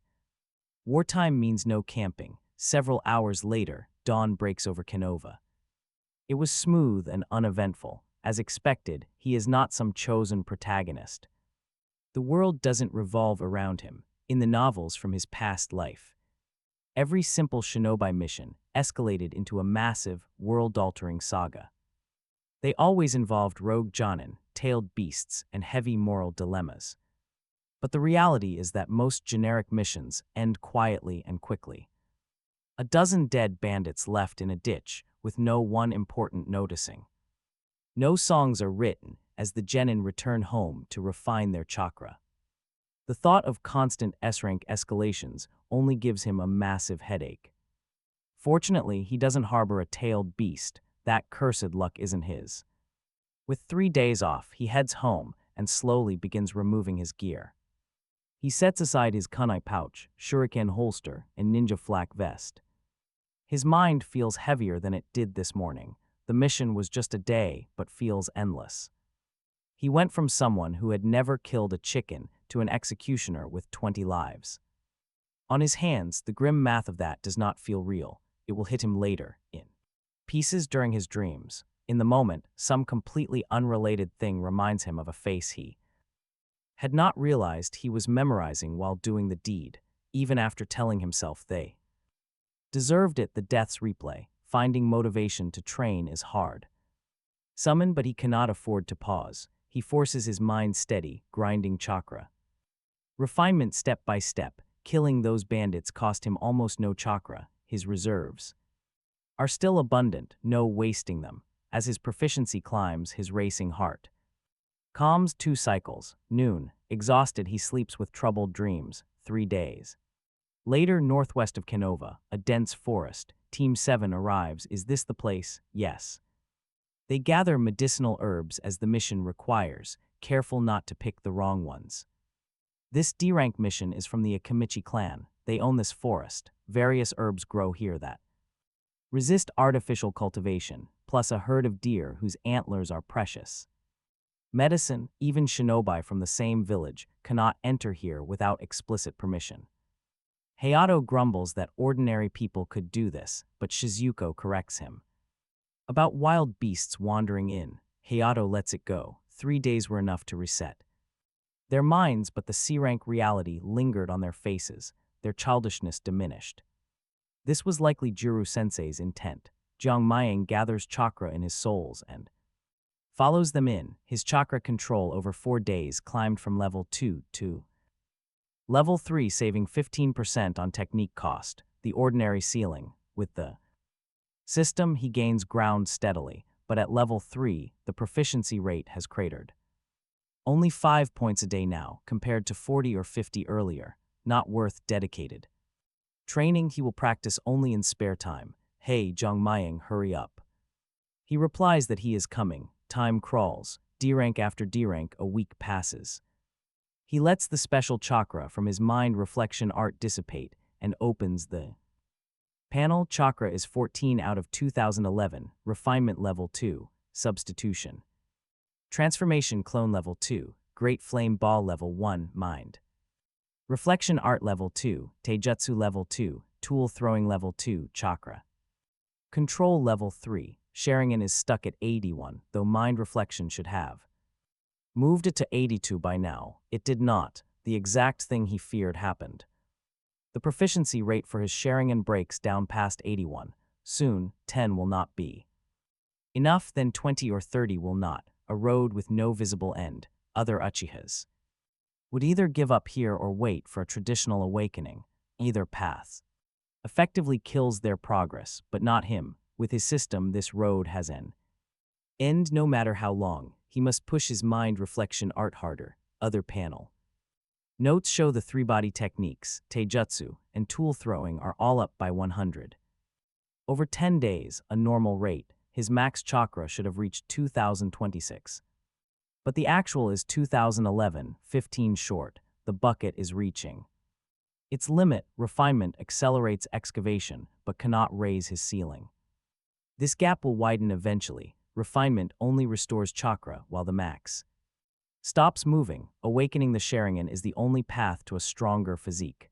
The body is a vessel that his bloodline must reglaze. Without that reglazing, the vessel sets at its current capacity, and any further refinement only refills it faster without making it bigger. This is the harsh architecture of the panel. He has studied since transmigrating. Stat caps lock with bloodline thresholds. Bloodline thresholds connect directly with his skill levels. Those skill levels lock with daily chakra throughput. Pull one thread, others tug. And they all tug back. The cleanest path forward is the bloodline thread. Breaking it loose pushes both his physique and spirit at the same time. He closes the panel, starting a fresh round as the scene shifts. On a street in Konoha, Hayato waves while Shizuko stands nearby. Chongyong walks over. Hayato grumbles that he is too slow. Normally, Chongyong would never waste time shopping. But lately he has been wound tight. After some hesitation, he accepted the invitation to relax, half a month since his reflection art started fading. During those 2 weeks, Jiro-sensei pulled them through another C-rank escort mission. It was not bandit suppression. It went as expected, with no real danger. He sighs with relief that not having a tailed beast is nice. Let us go there. A new ramen shop opened. He looks to see a line forming. Quality seems good. Then he hears familiar names. Abido, walk faster. We must make up for Ren's birthday. Ah, Keshi, do we really have to? I will treat you, do not pay for me. Abido, Keshi, and Ren. Chongyong looks over to see 3 small figures walking together. One is facing away, the back of his clothes bearing the classic Uchiha crest. Just like Chongyong's own, it is Abido, with Ren and another boy walking behind him. The boy is about 11 or 12, with silver hair, a short sword, and a mask. His cold expression shows he is still in his father's shadow, with sharp perception. As Chongyong marvels, their eyes meet, sending an instant chill straight down his spine. Talk about intense. That predatory look is not meant for him, but the threat is real. It is the resting state of someone whose nervous system is calibrated for combat. Since the age when Chongyong was just learning multiplication tables in his past life. Keshi's father is the White Fang of Konoha, and Keshi grew up around his legendary exploits. He did not just hear stories, he was raised in the literal forge of battle. Sparring with elite June adults from age 6, watching them train without rest. He witnessed advanced ninjutsu that normally should not be shown to kids under 12. He absorbed the combat reflexes of the village's most lethal shinobi. Chongyong's heart trembles, making him look away. Shizuko asks if something is wrong. Nothing, he replies, walking on. When their eyes meet again, there is no fear. He only killed weak bandits, but Keshi has lived through mountains of corpses. They are on completely different levels, but fear is fine if he overcomes it. Nearby, Abido turns to see why Keshi paused, instantly spotting the Uchiha crest. Recognizing Chongyong as a clan junior, Abaito looks away and asks Keshi what is up. Keshi simply shakes his head. Soon, both groups arrive outside the ramen shop. With Keshi's squad ahead, Abaito and Hayato keep up a lively chatter. Ren and Shizuko join in, while Keshi and Chongyong remain silent, quickly leaving after. Watching their retreating backs, he mutters that they must be here for the Tunin exams. Konoha hosts these exams twice a year, in early January and early July. Since it is late November, their ages and timing line up for next month. In peacetime, a month is plenty, but during war, most Jain are cannon fodder. These elite recommended ones are different, carrying critical battlefield missions. Recalling them requires carefully arranged replacements and heavily armed escorts. They are the village's future, and losing them would create a massive generational gap. Seeing 3 return early is no shock. It is likely just the first batch. More will return soon, but his gut tells him the Chunin exams are the real target. Once the exams end, their batch goes straight to the front lines. He has very little time. The urge to head home and cultivate hits hard, but he looks at his teammates and suppresses it. He decided to relax, refusing to quit halfway. Sharpening the axe now pays off. Delay the woodcutting. This rest will fuel harder cultivation later. Chongyong. What flavor? Spicy. The shop's hot broth burns his tongue in a way that briefly drives every other thought right out of his head. This is exactly the kind of 2-minute break he needs before getting back to his intense drilling. Hayato orders salt ramen, while Shizuko goes for mild miso. 3 bowls arrive almost simultaneously, the rising steam completely fogging the small wooden counter. For a few minutes, Team 7 sits and eats like the children they technically still are. Lunch ends, they split up, and he heads straight home to cultivate the half-month of D rank. Chores and the C rank escort mission cost him valuable training time, but he has spent those long marches running chakra control through his souls, banking proficiency on a skill that does not interrupt anything else. Half a month away on missions delayed him, and the chakra refinement that should have leveled days ago is at level 2, 495, almost there. Hours pass, the sun sinks.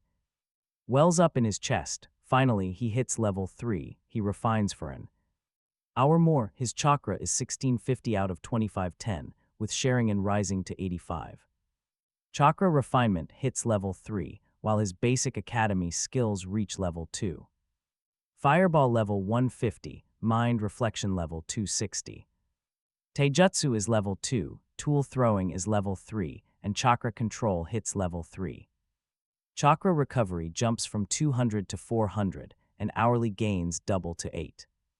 This is because his maximum plateaued at 2500 last week, and only rose 10 points naturally. His potential exhausted a week ago without raising his physique, meaning future growth will be a slow grind. Level 3 refinement is now mostly a rapid recovery tool for him, not a cap raiser. Still, it is worth grinding.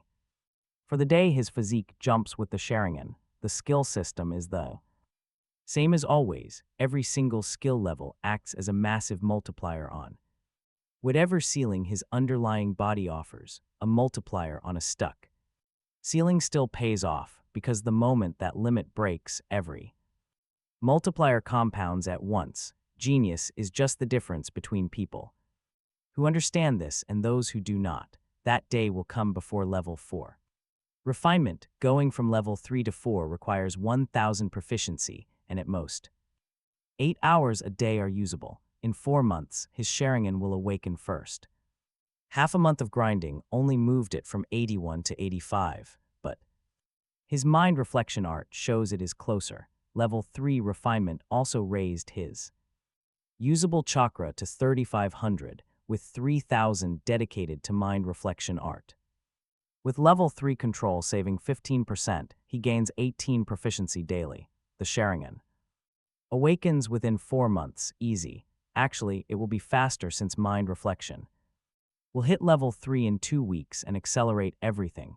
As for other skills, the 3 basic academy techniques are all near their level 2 cap. If level 3 is the limit, he is close. Soon, he will learn a non-offensive skill alongside Great Fireball. A future Sharingan will cover his defenses, which are currently pretty thin. Escaping is his only real option. Enter the legendary body flicker technique. This technique has 3 categories, like Tobirama's ninjutsu-based Flying Thunder God. The second is Konoha's standard body flicker. Then there is the physical taijutsu style. It uses leg muscle acceleration, the 8 gates, or spatial transfer techniques.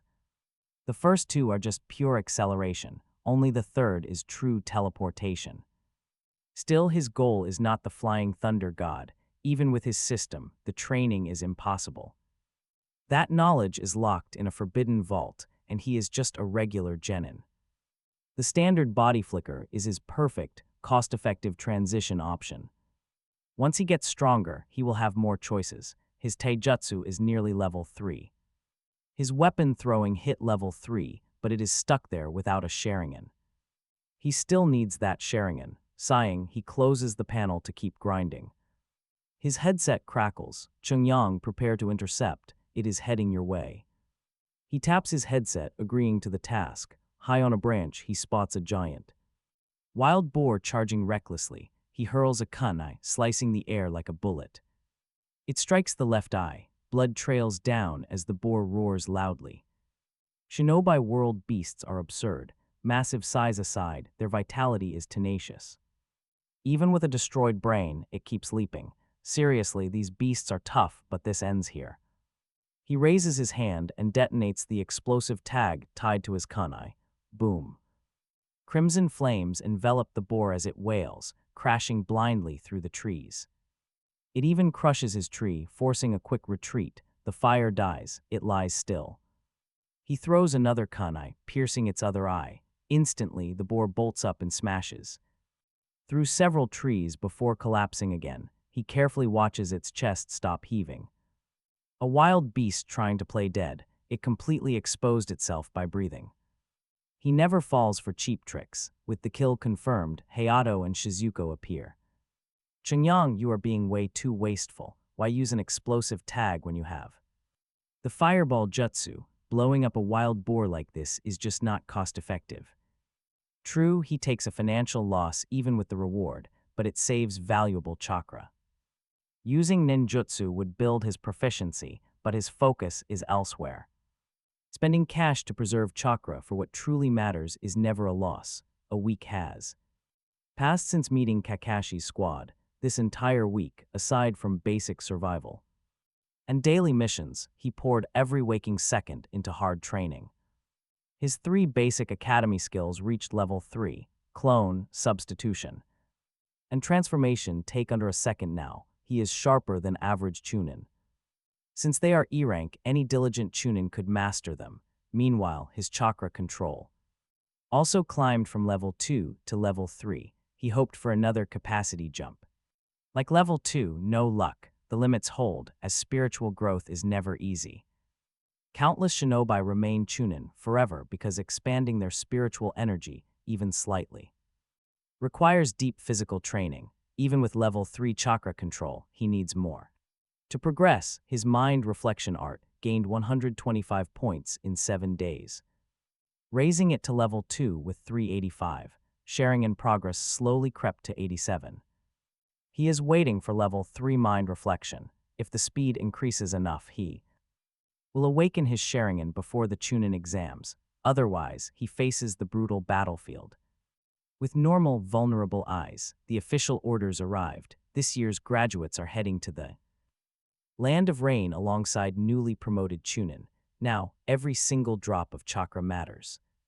He has shelved his body flicker plan for now. Aside from urgent situations, all his chakra goes into training the mind reflection art. Without the Sharingan as a trump card, he has no real safety. Meanwhile, Hayato and Shizuko accompany him through a forest teeming with beasts, where their hunting quota is heavy. Wasting a few explosive tags is fine because the mission requires clearing wildlife within 10 kilometers, killing at least a third. Conventional methods would waste too much time and chakra. Money saves both, so he heads to Area 2. Without waiting for Hayato to argue, Behind him, Hayato quietly asks Shizuko if their leader has been irritable lately. She nods, having noticed it too. Then Shizuko looks around to confirm they are alone, repeating what her Jonin instructor revealed about their upcoming assignment. Once the exams end, they are headed straight to the front lines. Hayato gasps, hating even D-rank chores. But he knows the front lines are a different beast. Shizuko quickly shushes him, warning him not to spread the rumor. He privately thinks they are overthinking. The news will be public soon anyway. They head to Area 3. A month flies by, and today the Chunin exam's final round begins. While others watch, he checks his system. Sharingan progress is 99 of 100. Just one step away, his level 3 mind reflection art is at 595. Reaching level 3 brought an insane boost. 50 proficiency now drives 1 Sharingan. Progress point 4 times the level 2 rate. For a month, he poured almost all his chakra into training. The Sharingan should have awakened once his mind reflection art reached level 3. At 550, but that last point refused to budge. Even now, nothing. A vague intuition tells him level 3, 600 is the true threshold. He takes deep breaths to calm his heart, then he casts the art, once, twice, until reaching 600. On the 6th cast, special chakra surges inside his brain, flooding into his eyes and hitting a critical point. It fundamentally rewires his optic nerves. A sharp, sour itch forces him to rub his eyes. When his hands drop, blood-red Sharingan glare out from his sockets. The world suddenly clarifies, like a video resolution upgrading from 720 1080p. Floating dust, leaf veins outside the window, and distant smiles are all crystal clear. This is the power of the Sharingan. After a long moment, he comes back to himself. Looking down at his own body, he cannot see chakra meridians or tenketsu like the Byakugan. However, he can clearly see his general chakra flow. Right now his chakra levels are low, with energy still gathering toward his head and eyes. The residual energy of the awakening is still settling. This flow is not just some static number. It has texture, pressure, and intent. He can feel where his chakra is dense and where it is thin, pulling at his core and leaking faintly from his souls due to incomplete control. In future battles with the Sharingan open, this visual insight will let him predict any move. A clenching fist gathers chakra at the knuckles before the punch even lands. A hand seal sequence shows itself as a chakra surge, rising from the chest into his fingertips, telegraphing the technique half a second before the enemy can speak its name. Genjutsu pushes a strange viscous current at the eyes, which is easy to spot once he knows what to look for. No wonder Konoha says to flee one-on-one or strike from the rear with 2. In equal matchups, the Sharingan holds every single advantage, and Uchiha children are taught from the cradle that this eye of theirs is not a weapon, but a lens through which they select their weapons, and that is only its insight power. Hypnosis and copying are unlocked. Hypnosis breaks enemy genjutsu while amplifying his own. Copying perfectly mimics taijutsu and ninjutsu, but copying techniques is limited by the user's capabilities. Copied taijutsu requires a matching physique. Force it, he only injures himself. Copied ninjutsu cannot include clan techniques. Mismatched chakra attributes cannot be copied either. With his fire attribute, he can only replicate fire style. Ninjutsu, it stays like this until he develops other attributes, and even then, only deeply if his chakra control and transformation are polished enough. With these limits, only Kakashi, with his insane all-attribute talent, became the legendary copy. Ninja, he deactivates his Sharingan and opens the panel. Age 10 going to 11. Physique 6 going to 7. Spirit 7 going to 9. Chakra 230 of 2510. Going to 2570. Bloodline Sharingan single Tamo 1 of 1000. Chakra refinement level 3, 266. Great Fireball level 150. Mind reflection level 3, 601. Tool throwing level 31. Chakra control level 3, 102. Academy clone jutsu level 3. As expected, the awakening boosted his attributes. Physique is up 1, spirit up 2. Spirit gains are 10 times harder than physique gains, so this spirit jump is the real prize, the physique gain just a byproduct. His body is finally cashing in its accumulated foundation, thanks to the Sharingan. It is the perfect catalyst. Both basic attributes push his potential further, meaning his chakra. Refinement has room to grow again. Next session, his chakra cap should rise once more, and he estimates at least 1,500 more. The bloodline column changed from unawakened 99 of 100 to single Tamo, 1 of 1,000.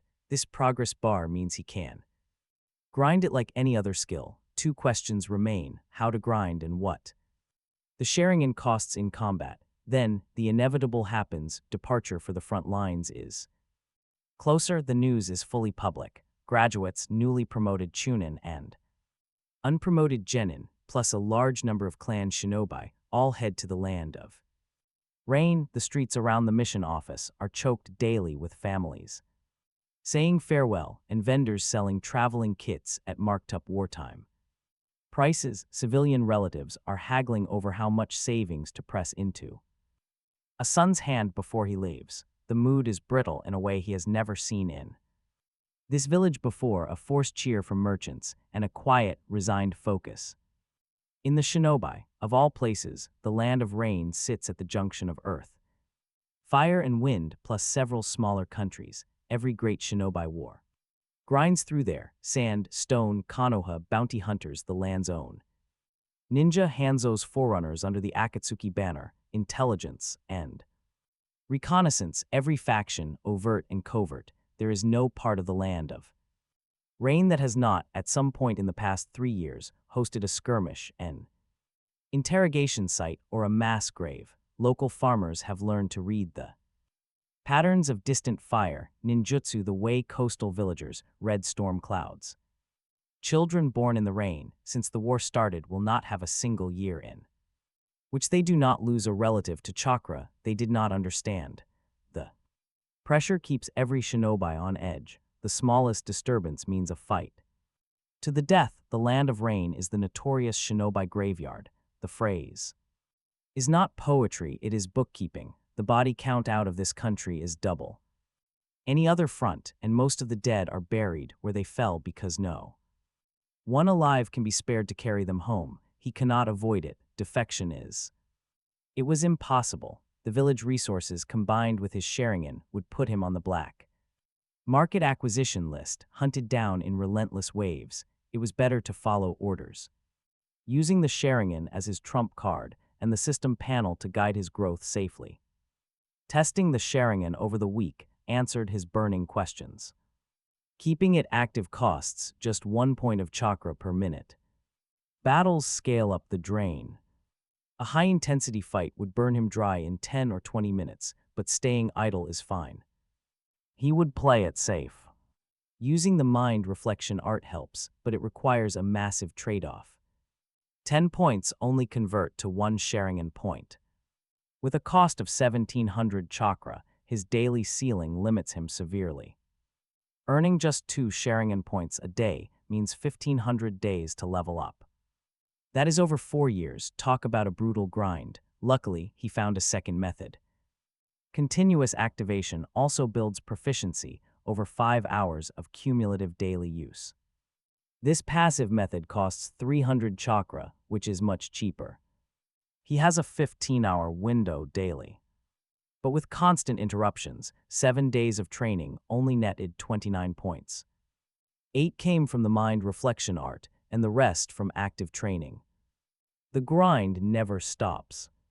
Keeping the Sharingan secret means he has to level it up quickly. With his combat options pretty limited, it is time to pad his skill bar. Next, he looks at his parents' legacy. He chooses Phoenix Sagefire for wide area attacks and Dragon Flame Bomb for mid-range. Finally, he needs a real combat, Genjutsu utilizing his newly awakened Sharingan. Majinhari Jigoku is the perfect fit. Forming the 6 seals, boar, tiger, rat, ox, hare, boar, his hands blur. His fingers move like butterflies. He takes a deep breath and exhales.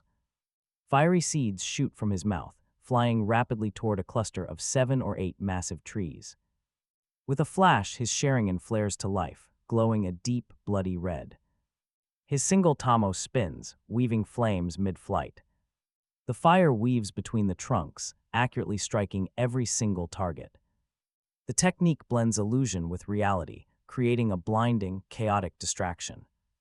Under the cover of this brilliant, blazing display, he can easily conceal his final lethal blow. He could even hide razor-sharp weapons inside the burning flames, weaving hand seals in a flash. Glowing, superheated metal slices through the air, embedding deeply into the trunks. A truly lethal combination. No opponent could walk away from this, though throwing physical shuriken does cost resources. His weapon pouch is limited, so he must save this for critical moments. 10 days since his awakening. Thanks to his Fireball Jutsu foundation, 30 repetitions did the trick. The Phoenix Sage Fire leveled up all the way to level 1, costing 2,500 chakra. His precise chakra control saved him 1.5%. Then comes the Dragon Flame Bomb. After 40 attempts, he mastered it, burning through his daily reserves. Over 3 days, his intensive fire training consumed 5,500 chakra. To Majinhari Jigoku and the Body Blink, the former is tailored perfectly and learned easily. 20 repetitions cost over 1,000 chakra. During his training, he notices his Sharingan proficiency growing much faster. Testing reveals that intense Sharingan use during Phoenix Sage Fire and Dragon Flame Bomb practice is the cause. Use it or lose it. It takes double the active time, but at 100 chakra per Sharingan point, it is far more expensive than the usual 300. His current chakra cannot sustain this daily. Once his refinement raises the daily ceiling, he can finally enjoy this luxury. Plus, the combined skills also accumulate proficiency at the same time.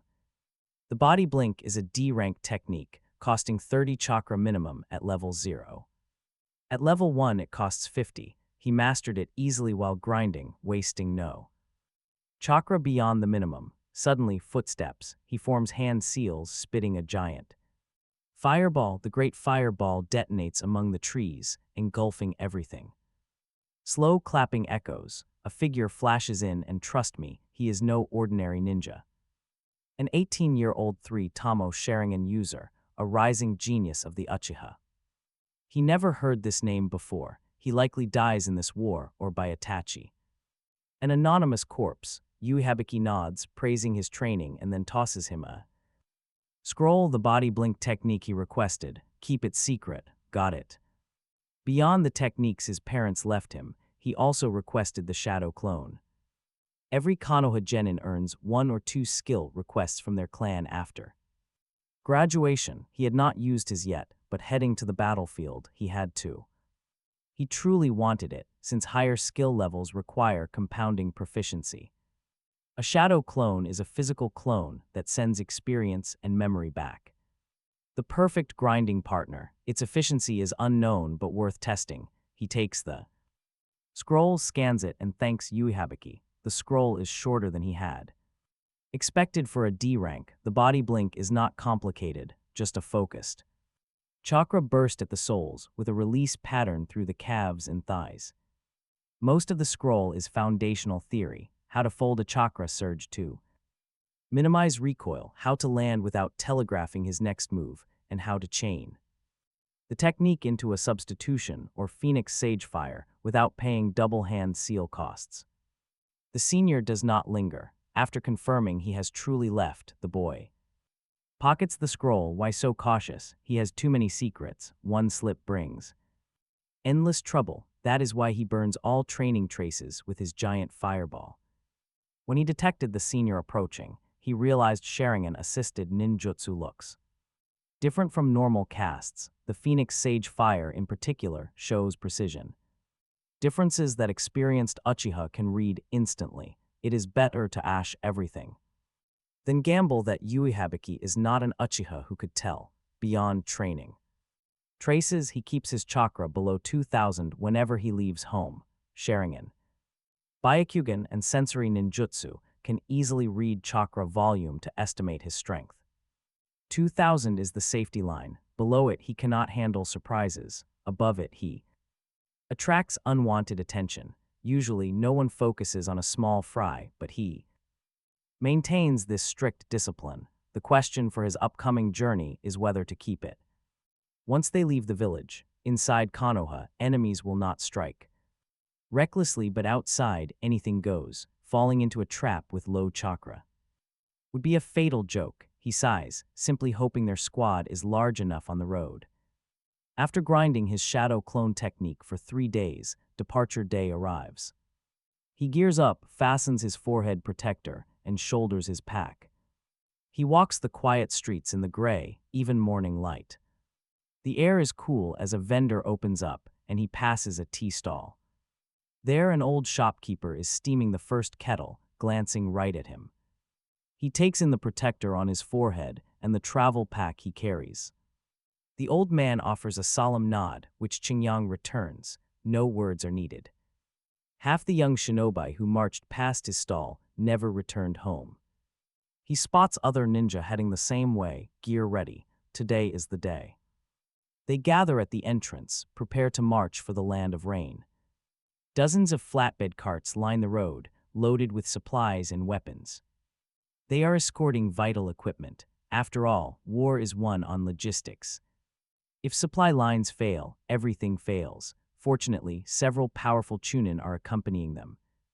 Their presence eases his mind. Currently, his inner chakra is at 2000. Even if he wanted to, he cannot unleash his full combat power. He decided to remain low-key, confident that his luck will hold out. 2000 chakra should cover any danger. If not, he will simply run. Chongyong, over here, Hayato calls out. He is standing by a cart with Shizuko, who immediately asks about his progress. She asks about his body flicker, which he learned directly from Juro-sensei. Since Jonin instructors are obligated to teach, Juro-sensei did not hesitate. After seeing his powerful Great Fireball, teaching a D-rank skill was simple. His body flicker is already at level 2, taking under a second to cast. True to his low-key nature, he simply says he has mastered the basics. Hayato is stunned, unable to keep cool upon hearing this. They had practiced together under Juro-sensei, and Hayato trained very hard. Still, Hayato can only use it in daily life, not in combat. He assumed they would progress together, but the reality is quite different. Chongyong always downplays his power, meaning his true capability is far beyond that. Realizing this, Hayato is filled with frustration at falling behind once again. Chongyong senses the heavy mood and knows why, but chooses not to offer comfort. Then he wonders where Shizuko is, as she is usually the first to arrive. With assembly time drawing near, Hayato looks toward the gate and spots her. He calls her over. Shizuko forces a strained smile as she approaches them. When asked about the delay, she just claims she woke up late. Hayato earnestly advises her to start setting an alarm like he does. Whether Hayato is just being dense or trying to comfort her remains unsaid. Still, anyone can see the painful truth behind her swollen, teary eyes. They are heading to the front lines, and saying goodbye is heartbreaking. In this harsh ninja world, shinobi still have families, friends, and emotions. When a shinobi dies, the loved ones they leave behind are left completely shattered. Duty forces them to accept this twisted reality, making Chongyong sigh inwardly. He waits quietly until the team fully assembles and Hokage Hiruzen appears. Delivering a passionate speech, the Hokage invokes the will of Ember and duty. He speaks of their obligation to the land and the sacrifices of their ancestors. The delivery is highly practiced and the imagery hits deep. Whoever writes the leader's speeches has been doing it for 30 years, mastering the exact rhythms that inspire a room full of young children's hearts. His burning words are enough to make the fresh genin and Chunin look completely ready to charge into battle right now. Even Shizuko smiles a little bit, but the elite Jonin remain totally unmoved. Not one survived without a massive mountain of bloody corpses left in their wake. Empty words cannot move seasoned veterans to sway a Jonin. One must offer concrete benefits or absolute righteousness. The Hagake was not chosen by the collective people. He was appointed by the previous Hagake, who was selected by the leader before him. This will of Ember sounds incredibly real to those hearing it for the first time, but remains a hollow promise to those who have buried friends in its name. He files this sentiment away, labeling it as something to revisit when he is actually old enough. Shaking his head, he dismisses it. It is too far away to worry about. Only absolute strength matters. If he dislikes someone, he will simply knock them down. Why think so much? Village politics will only matter to him on the day his own massive strength sits in a position to be courted by the leadership. Until then, the famous names carved on Hagake Mountain are just weather, not a real strategy. Finally, the massive army marches, roughly 30 Jonin, 70 special Jonin, and nearly 400 Chunin and Genin, plus dozens of supply carts moving slowly. It takes 2 full weeks to leave the land of fire and reach the borderlands. The countryside thins out as they travel. The lush green fields of the land of fire give way to scrub farmland, then to abandoned, eerie fields where last year's rice sits rotted in standing water. Next comes the grim no-man's land between nations, where the only standing structures are ruined way station shrines, half knocked over by ancient battle shockwaves. Entering the land of rain, they encounter continuous drizzle, often going 2 or 3 days without seeing the sun.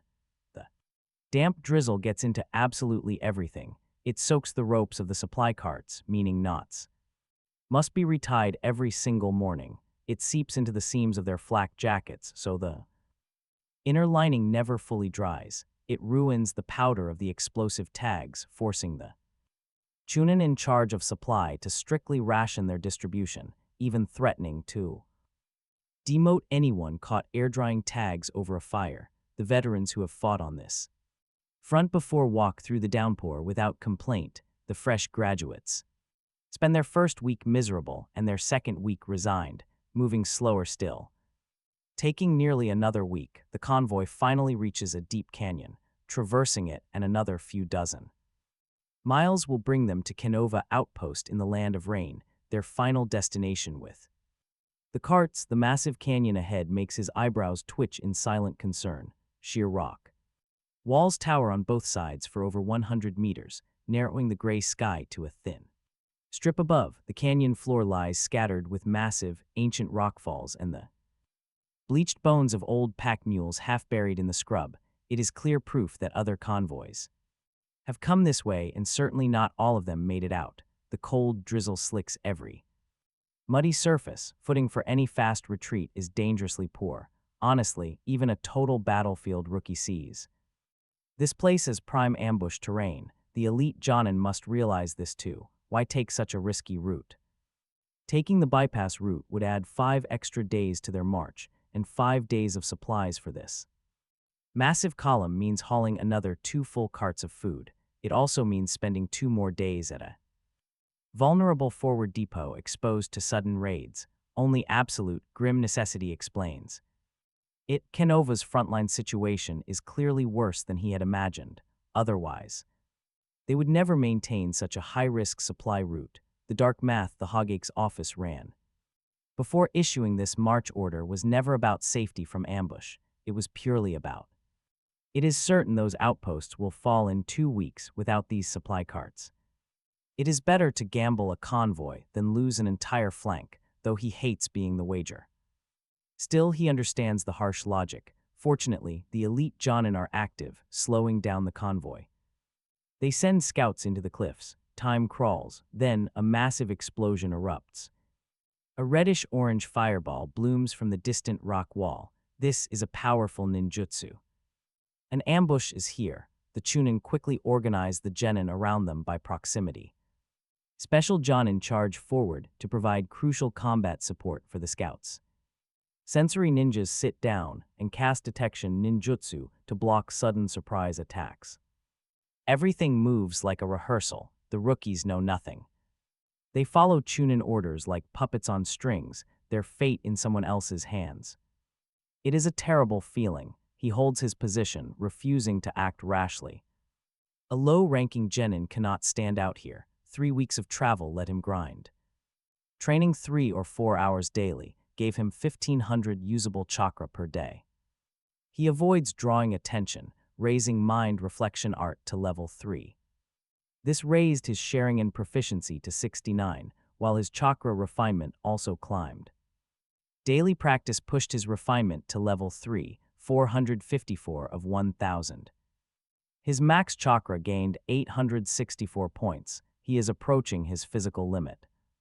The cap is around 5,000, but then a loud boom echoes through canyon. Another explosion shakes the side cliff, followed by the chaotic clanging of metal. Ninjas in hidden stone uniforms clash with Konoha Jonin, supported by over a dozen Chunin. The cliff face quickly dissolves into a chaotic mess of dust and fast-moving silhouettes. The unique geometry of the steep canyon traps the sound, folding it back. Seriously, how are they supposed to fight when every single clash echoes twice? Lower-ranked Konoha forces push the young genin into a very tight, protective ring. With weapons pointed outward, every face is drained pale by the overwhelming killing intent. The aura rolling down the rock walls is a powerful psychological weapon in itself. In the first 10 seconds of battle, half the genin will be completely frozen. Whichever side has trained its rookies to survive those 10 seconds wins the opening exchange. Konoha drills for this pressure, but the Awagi forces are fully aware of it. So they unleashed an even heavier aura. Unseen by anyone, he quietly activates his Sharingan. Instantly, the world clarifies, letting him trace every single chakra signature on the cliffs. They shine like lights in a dark window, with the Awagi Jonin burning brightest. Behind them, he spots 3 more chakra signatures climbing up as a hidden reserve. This is a staged ambush, designed to trap Konoha once they commit to defending. While the direct kunai clashes occupy everyone, the enemy Chunin slam their hands down. They quickly slam complex hand seals directly onto the solid rock wall. Realizing the danger, he deactivates his eye, grabbing Heito and Shizuko to pull them back. They stumble but trust him, as massive rocks crush the exact spot they stood. Nearby genin are buried under heavy piles of rubble, their status completely unknown. There is no time to check if they survived as Awagi shinobi surround both sides. Close to 100 elite enemy Chunin, and above block their only escape routes. While Konoha has numbers, the enemy has quality and preparation on their side. Over half their team consists of fresh, completely outmatched genin graduates. He watches the cliffside struggle, takes a deep breath, and whispers to his teammates. "Don't stray far from me," he whispers, instantly steadying their racing hearts as they look. It is how a little sibling looks at an older one during a thunderstorm, not because the older sibling can stop the storm, but because being near someone who is completely calm brings its own shelter. He would help them if it was within his power. Fighting together as a unit for 4 months means something, but if it is impossible, he will not force it. He prepared his mind from the start. Kill, that single shout. From the shadows flips the switch. Screams, weapon clashes, and ninjutsu impacts erupt. Their position near the center of the squad scatters instantly. Under the rockfall, making them easy targets, over 30 Chunin use Earth style to tunnel underground, aiming to split the caravan in half and maximize casualties. He senses one attacker tunneling quietly, draws a kunai, and the moment he emerges, unleashes a throw. The weapon pierces his eye socket, blood slides down his cheek. He struggles to see his ambusher, but a second kunai pierces his heart. His eyes close. Simple. On the surface, but far from simple, 3 things were required: precise enemy tracking, flawless accuracy for a one-shot kill, and total psychological steadiness. Even with Hayato fighting another Chunin 2 paces away, Kuroishi, the Iwa Jonin, currently battling a Konoha Jonin, roars in fury at the sight. He forces his opponent back and charges the boy. The young Uchiha does not dodge. He leaps forward to meet him. Clang. 2 ninja blades clash, sparks fly. He reads the man's face. Kuroshi is furious over his dead comrade. He who kills must expect to be killed. On the battlefield, one has to accept death. The young Uchiha will never play passive when enemies are trying to take his life. No hesitation, no mental burden. He parries, slips back half a step, then presses in. Clang, clang, clang. He uses fluid taijutsu to its absolute limit. No legendary techniques, but he matches the Jonin's speed. They disengage and stand still. The raging Iwa Jonin's lost. Rationality finally returns. He is reluctant to admit this young Uchiha can force him to take the fight seriously. In pure close combat, the boy is barely weaker than him. Without the Jonin's combat experience and adult build, the boy might even hold a slight edge. He is evaluating his opponent carefully. He knows he can defeat him, but he scans the battlefield. Chaos. Konoha holds the numbers, but this tight canyon stops their elite Jonin from fighting freely. Iwa shinobi keep diving straight into the crowd, using their own genin as human shields. The Konoha Jonin hesitate to unleash massive ninjutsu, keeping careful even with explosive tags. Meanwhile, the Iwa Jonin move without restraint, racking up massive casualties nearby.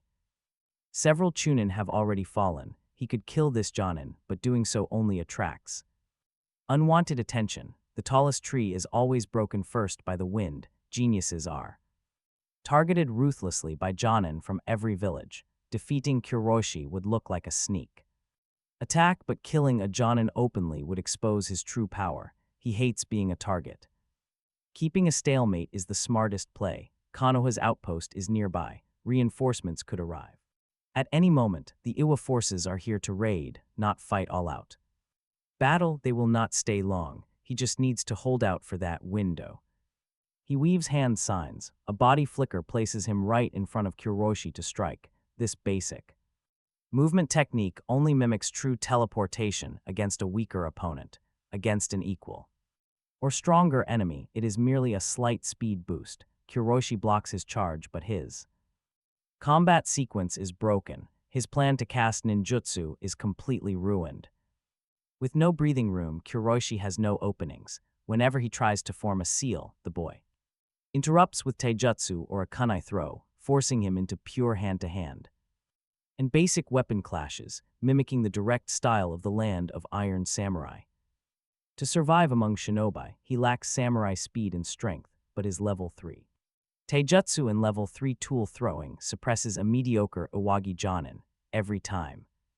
His opponent begins a hand seal. He reads the chakra buildup in those forearms half a second before the technique forms. That tiny window is all he needs to step inside.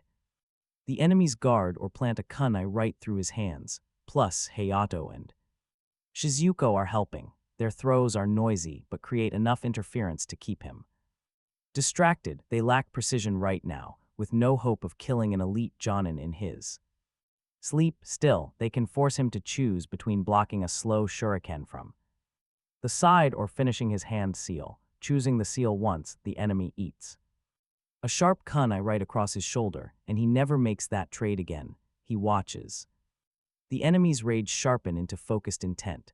A clever, calm Iwagi Jonin is far more dangerous than a wild opponent. He cannot let him think. The Iwagi Jonin seizes a moment when battlefield shockwaves force everyone to dodge. He quickly finishes his seals, unleashing his signature Iwagi Earth-style stone. Spikes. As dense spikes erupt from the ground, he yanks Hayato and Shizuko back, narrowly dodging before a second wave hits. Releasing them, he palms 3 kunai aiming for the throat, heart, and abdomen. The enemy leaps aside. The earlier kunai left a deep impression, forcing his respect. If his eyes had shown anything, the enemy would assume he had the Sharingan. Only an awakened Uchiha can throw curved kunai so smoothly. His youthful caution keeps it secret. Whoosh, whoosh.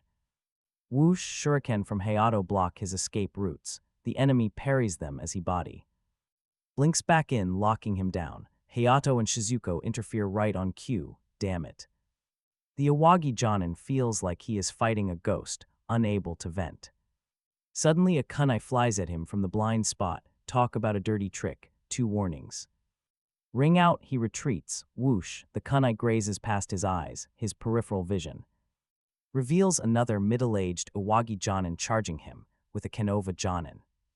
In pursuit, this Konoha Jonin is the captain who organized their defense, and he is putting out fires across the field.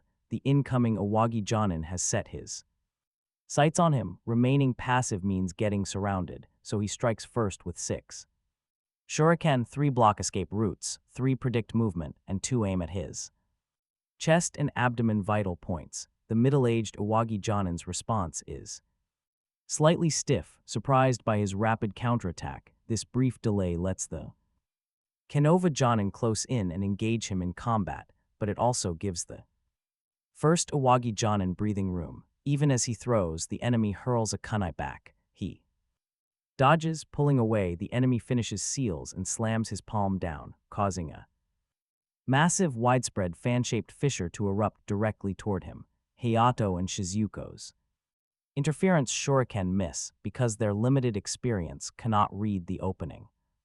The ground shakes. He forms seals at maximum speed and body blinks past the cracks before they engulf him. This kind of earthquake jutsu is brutal on any shinobi who cannot fly. Had the enemy possessed more chakra and mastery, he could not have stayed standing. Fortunately, it is over, leaving the Iwagi Jonin looking completely frustrated.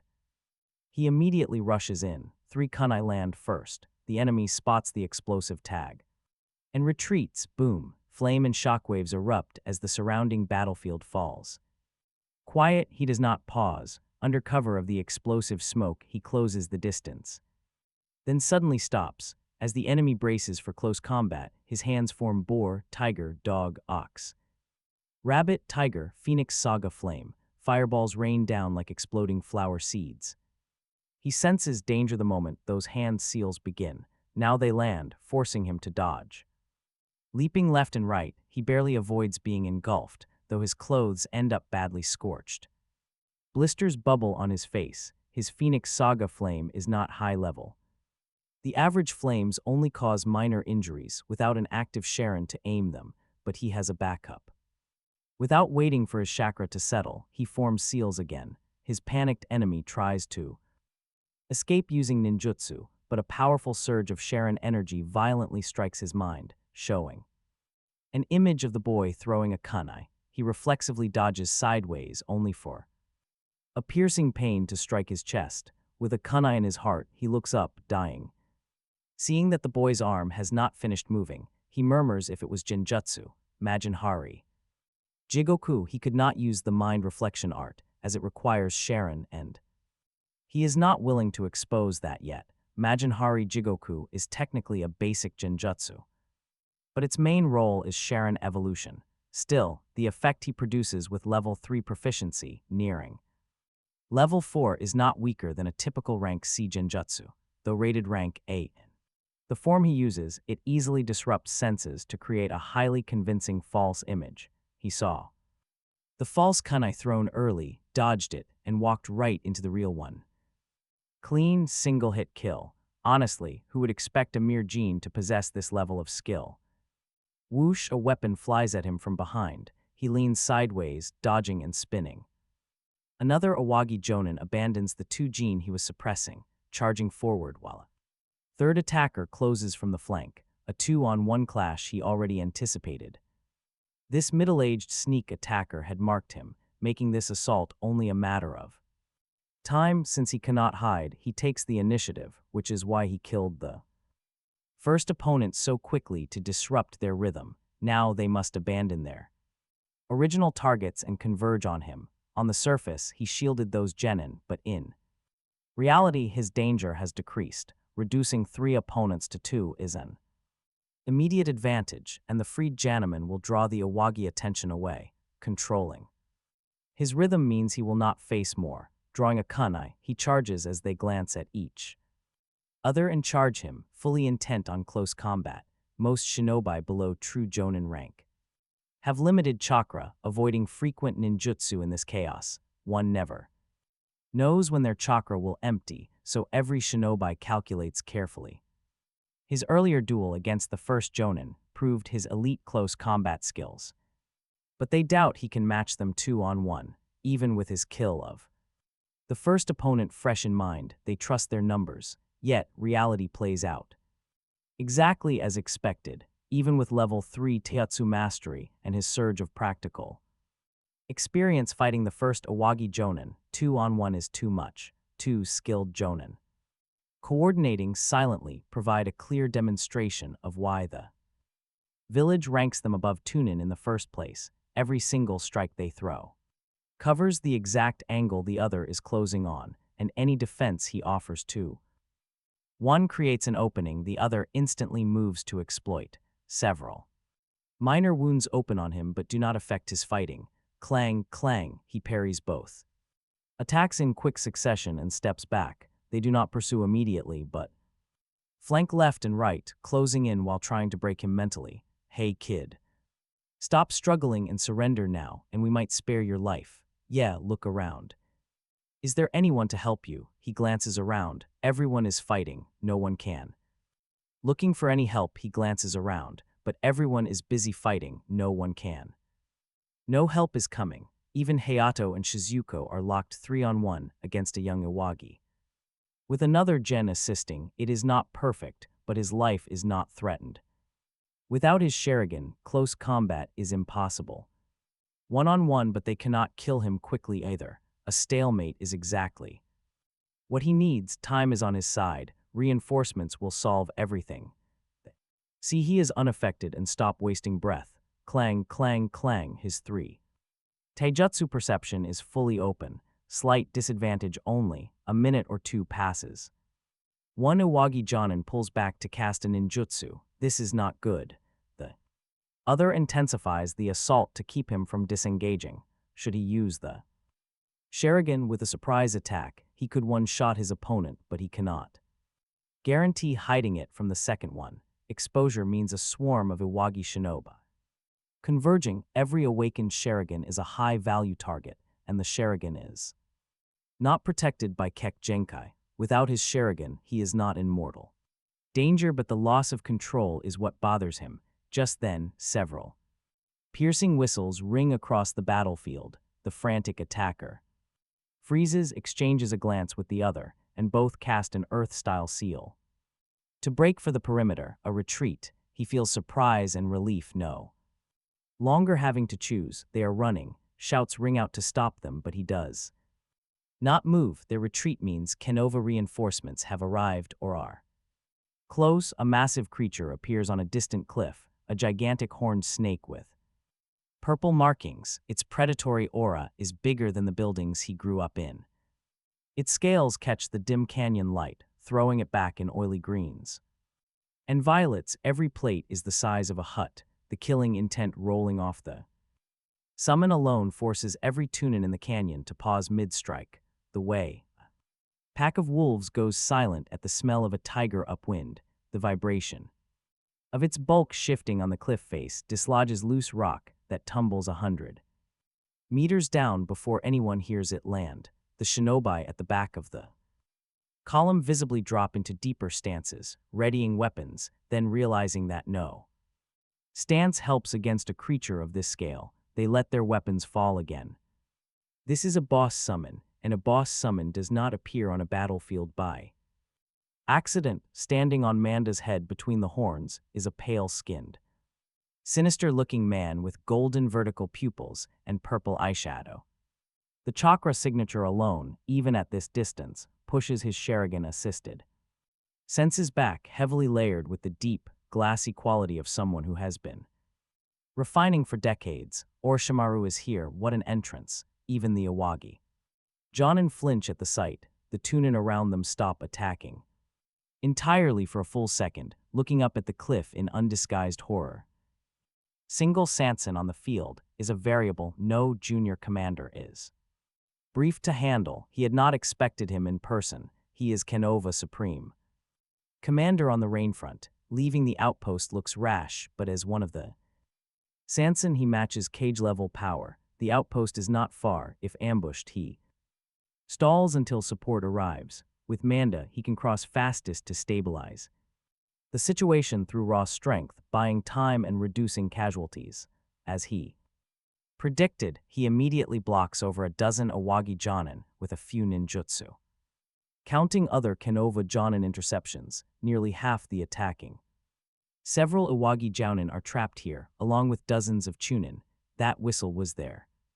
Emergency retreat order. That explains why the Jounin fighting him flinched and fled. One top tier expert can completely flip a battlefield. He has no interest in kicking defeated dogs. Chongyong pulls out some ointment and bandages to treat his own superficial wounds. Hayato and Shizuko walk over, visibly injured but mostly shell-shocked by the horrific scene. Severed limbs, blood, minced flesh, and groans. Just standing is a triumph. Around 200 Konoha shinobi survive out of the original 3 to 400, about 2/3. The battle lasted 10 minutes. The Awagi Jounin specifically targeted shinobi to kill, so the Chunin.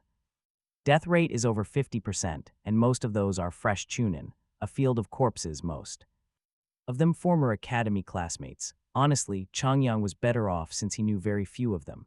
Hayato is social and Shizuko meticulous. Their pressure is immense. Chongyong, do you think we will also die on the battlefield one day? Hayato asks him.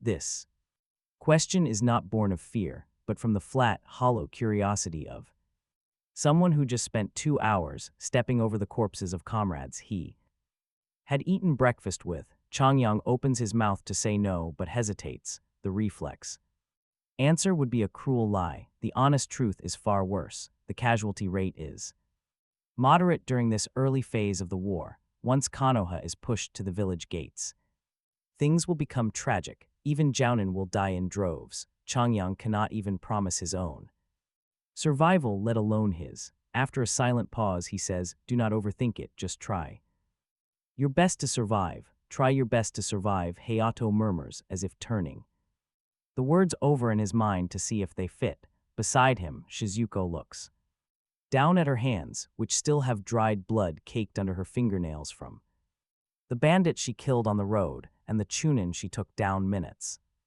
ago in the canyon. She is only 12 years old, destined for the front lines for years. If she is lucky, there is no easy way to have this conversation. He lets the silence hang. 5 minutes later, the second wave of reinforcements finally arrives, bringing along many medical ninja. Konoha boasts more medical nin than any other major hidden village, and their survival rates prove it. Tsunede's revolutionary reforms over the past decade have woven this distinct advantage deep into the village. Every Chunin squad is supposed to have at least one member skilled in basic medical ninjutsu. Every Jounin team needs one fully certified medic, and the standard medical kits they carry are twice as comprehensive as other villages provide. It is a brutal expense, and medical training is incredibly intensive on chakra control, but the massive payoff is the sole reason that Chongyong is sitting here alive today. Under heavy shinobi protection, they move across the bloody battlefield using medical ninjutsu. Minor injuries are healed on the spot while severe wounds are stabilized. Watching his own cuts heal, he resolves to learn medical ninjutsu himself one day. Push chakra in, problem solved. Until his body can naturally regenerate, this is his ultimate safety net. The medic finishes up, warning against water and heavy training for 3 days. Chongyong thanks him as he hurries off. With a sharp whoosh, Jiro-sensei appears. They stand to show respect. He could not stay to guard them. "Sensei, is it over?" Jiro scans them, pleased that everyone is alive. "Excellent," he says. They remain quiet. Having survived countless battles, their sensei chooses not to comfort them. Survival of the fittest is his philosophy. After a pause, he orders the team to prepare to depart in 30 minutes. With luck, they will reach the outpost before nightfall vanishes. They pack. He had thrown his bag during the battle, but they are on the winning side and can search at leisure. Half an hour later, the convoy moves on. A small detail stays behind to clean up. The cleanup crew is mostly Chunin, who drew the short straw, burying or burning bodies and retrieving usable equipment, marking the canyon for the village quartermaster records. Their work will stretch through the night and into the next day, none of them in the Moving convoy look back. Looking back at this point is a habit the villages trained out of them because looking back means stopping, and stopping in the land of rain means dying. Night falls in a tent and he refines. Chakra, they have arrived at Konoha's outpost in the land of rain, under Juru. Sensei, this next period is meant to adapt them to the harsh battlefield environment without demanding missions. It is a rare chance to lift his strength. Another notch from today's battle without his Sharingan, he is only slightly above average Jonin. One-on-one is fine, 2 is risky, even at full power. Without his Sharingan, he cannot reach Jonin, and a special Jonin in a non-support role would likely beat him. The 2-on-1 Canyon battle had brought that home cleanly. He has level 3 Taijutsu and 2 fire ninjutsu, with level 2 substitution and body flicker. Still, the only thing keeping him alive when both enemy Jonin pressed him simultaneously was the unspoken understanding that they were not yet sure he deserved their full attention. A 2-Tamo Sharingan would help, but that is months away. Instead, he raised the levels of several ninjutsu and genjutsu in the short term. Survival matters much more than Sharingan progress. If he dies, his Sharingan is moot. The grim joke on this rain front is that his Sharingan progress accumulates fastest during life or death fights, and the rate at which he is likely to be killed is also highest in those dangerous moments. Both curves trade off cleanly. The trick is taking just enough fights to keep his eye improving without taking the single fight that ends it all. He does not know how to find that line. A month later, outside the outpost, 4 figures move through the forest, 1 large, 3 small. It is Team 7 on patrol.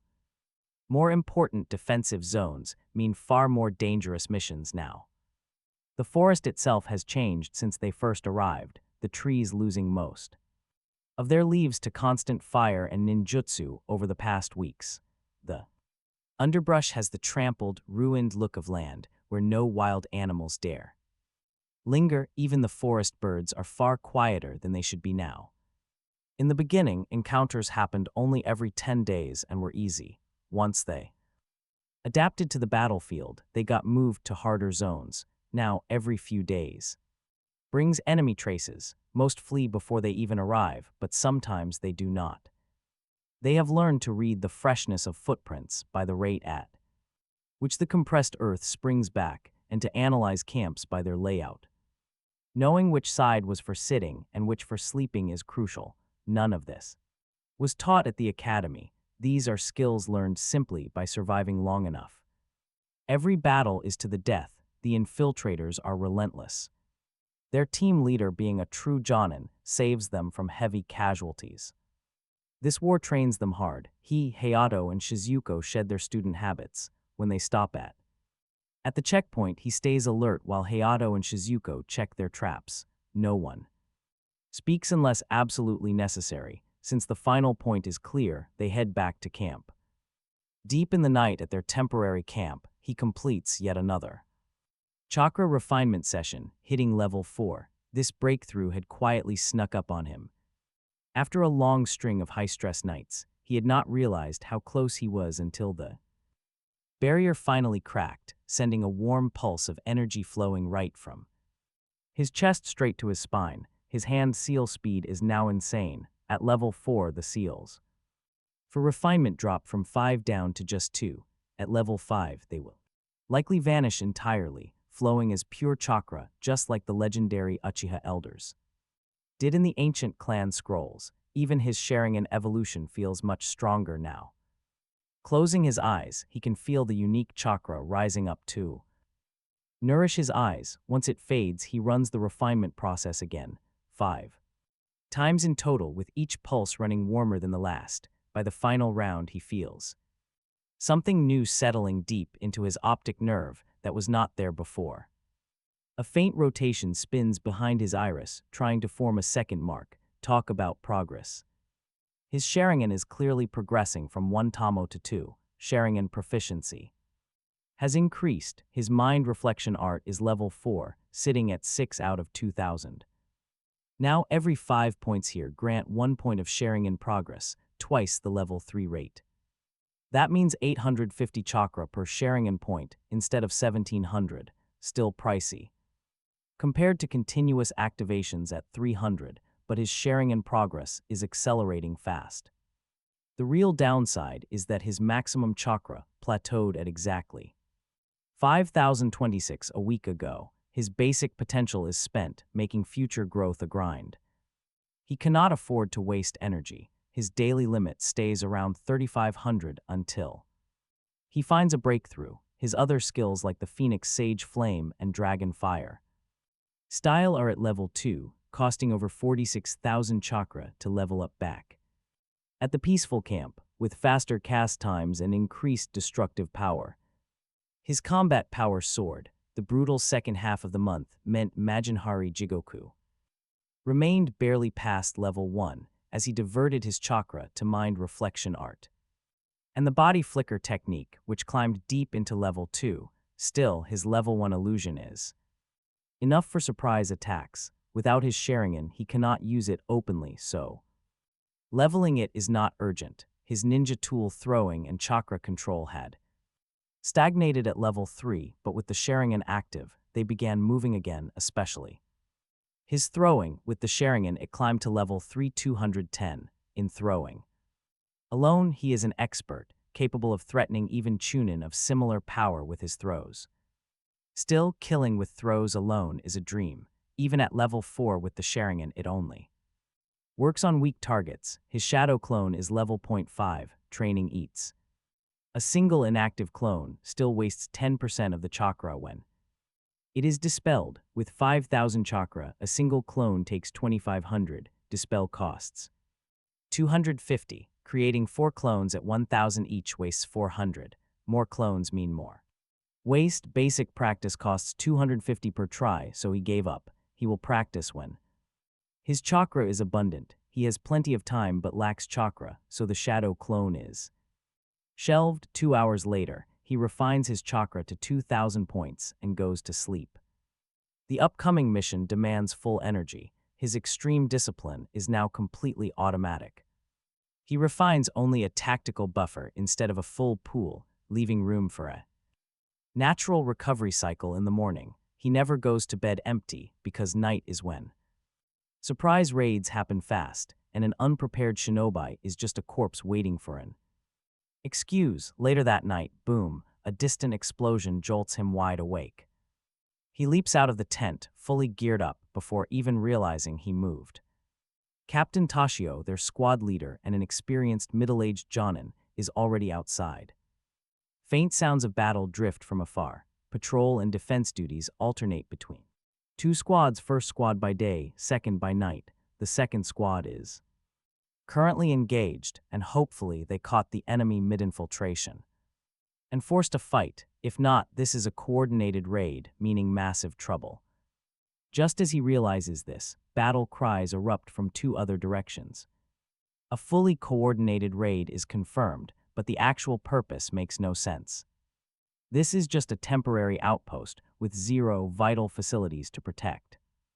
The Awagi cannot hold it, and no legendary Jonin are stationed here.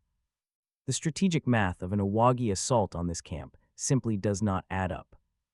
Think about the cost of mobilizing 6 Jonin and over a dozen Chunin. They had to cross 20 kilometers of Konoha-patrolled forest, risking heavy losses. All of this just to tear down a tiny outpost that can be rebuilt. It makes no sense. Either he is missing some massive strategic context, or this entire assault is just a clever distraction for something bigger. Maybe they are after intel, and this camp is just their cover story. Either way, he decides to drop the useless theorizing for now. Captain Tashio starts barking orders, calling the first team forward. A slender Jonin named Seiya steps up with 3 Chunin. He looks frail, but he is easily as strong as Juro-sensei. Seiya is ordered to hold the camp. The rest of the teams will head out to reinforce the front line. Our protagonist wonders why they are keeping their strongest asset in reserve. Captain Tashio immediately clears the doubt by ordering Seiya to summon his familiar. Seiya bites his thumb, rapidly weaving 5-hand seals to activate the technique. With a puff of smoke, a silent night owl appears before them. Using genjutsu, Seiya links his mind to share the owl's incredible vision. This is Toshio's plan. Seiya will relay real-time battlefield intel to everyone. They can coordinate their counterattacks perfectly using this bird's-eye view. With a command to track their movements, the owl silently vanishes into the darkness. The night, Captain Toshio leads them directly into the dark, dense forest.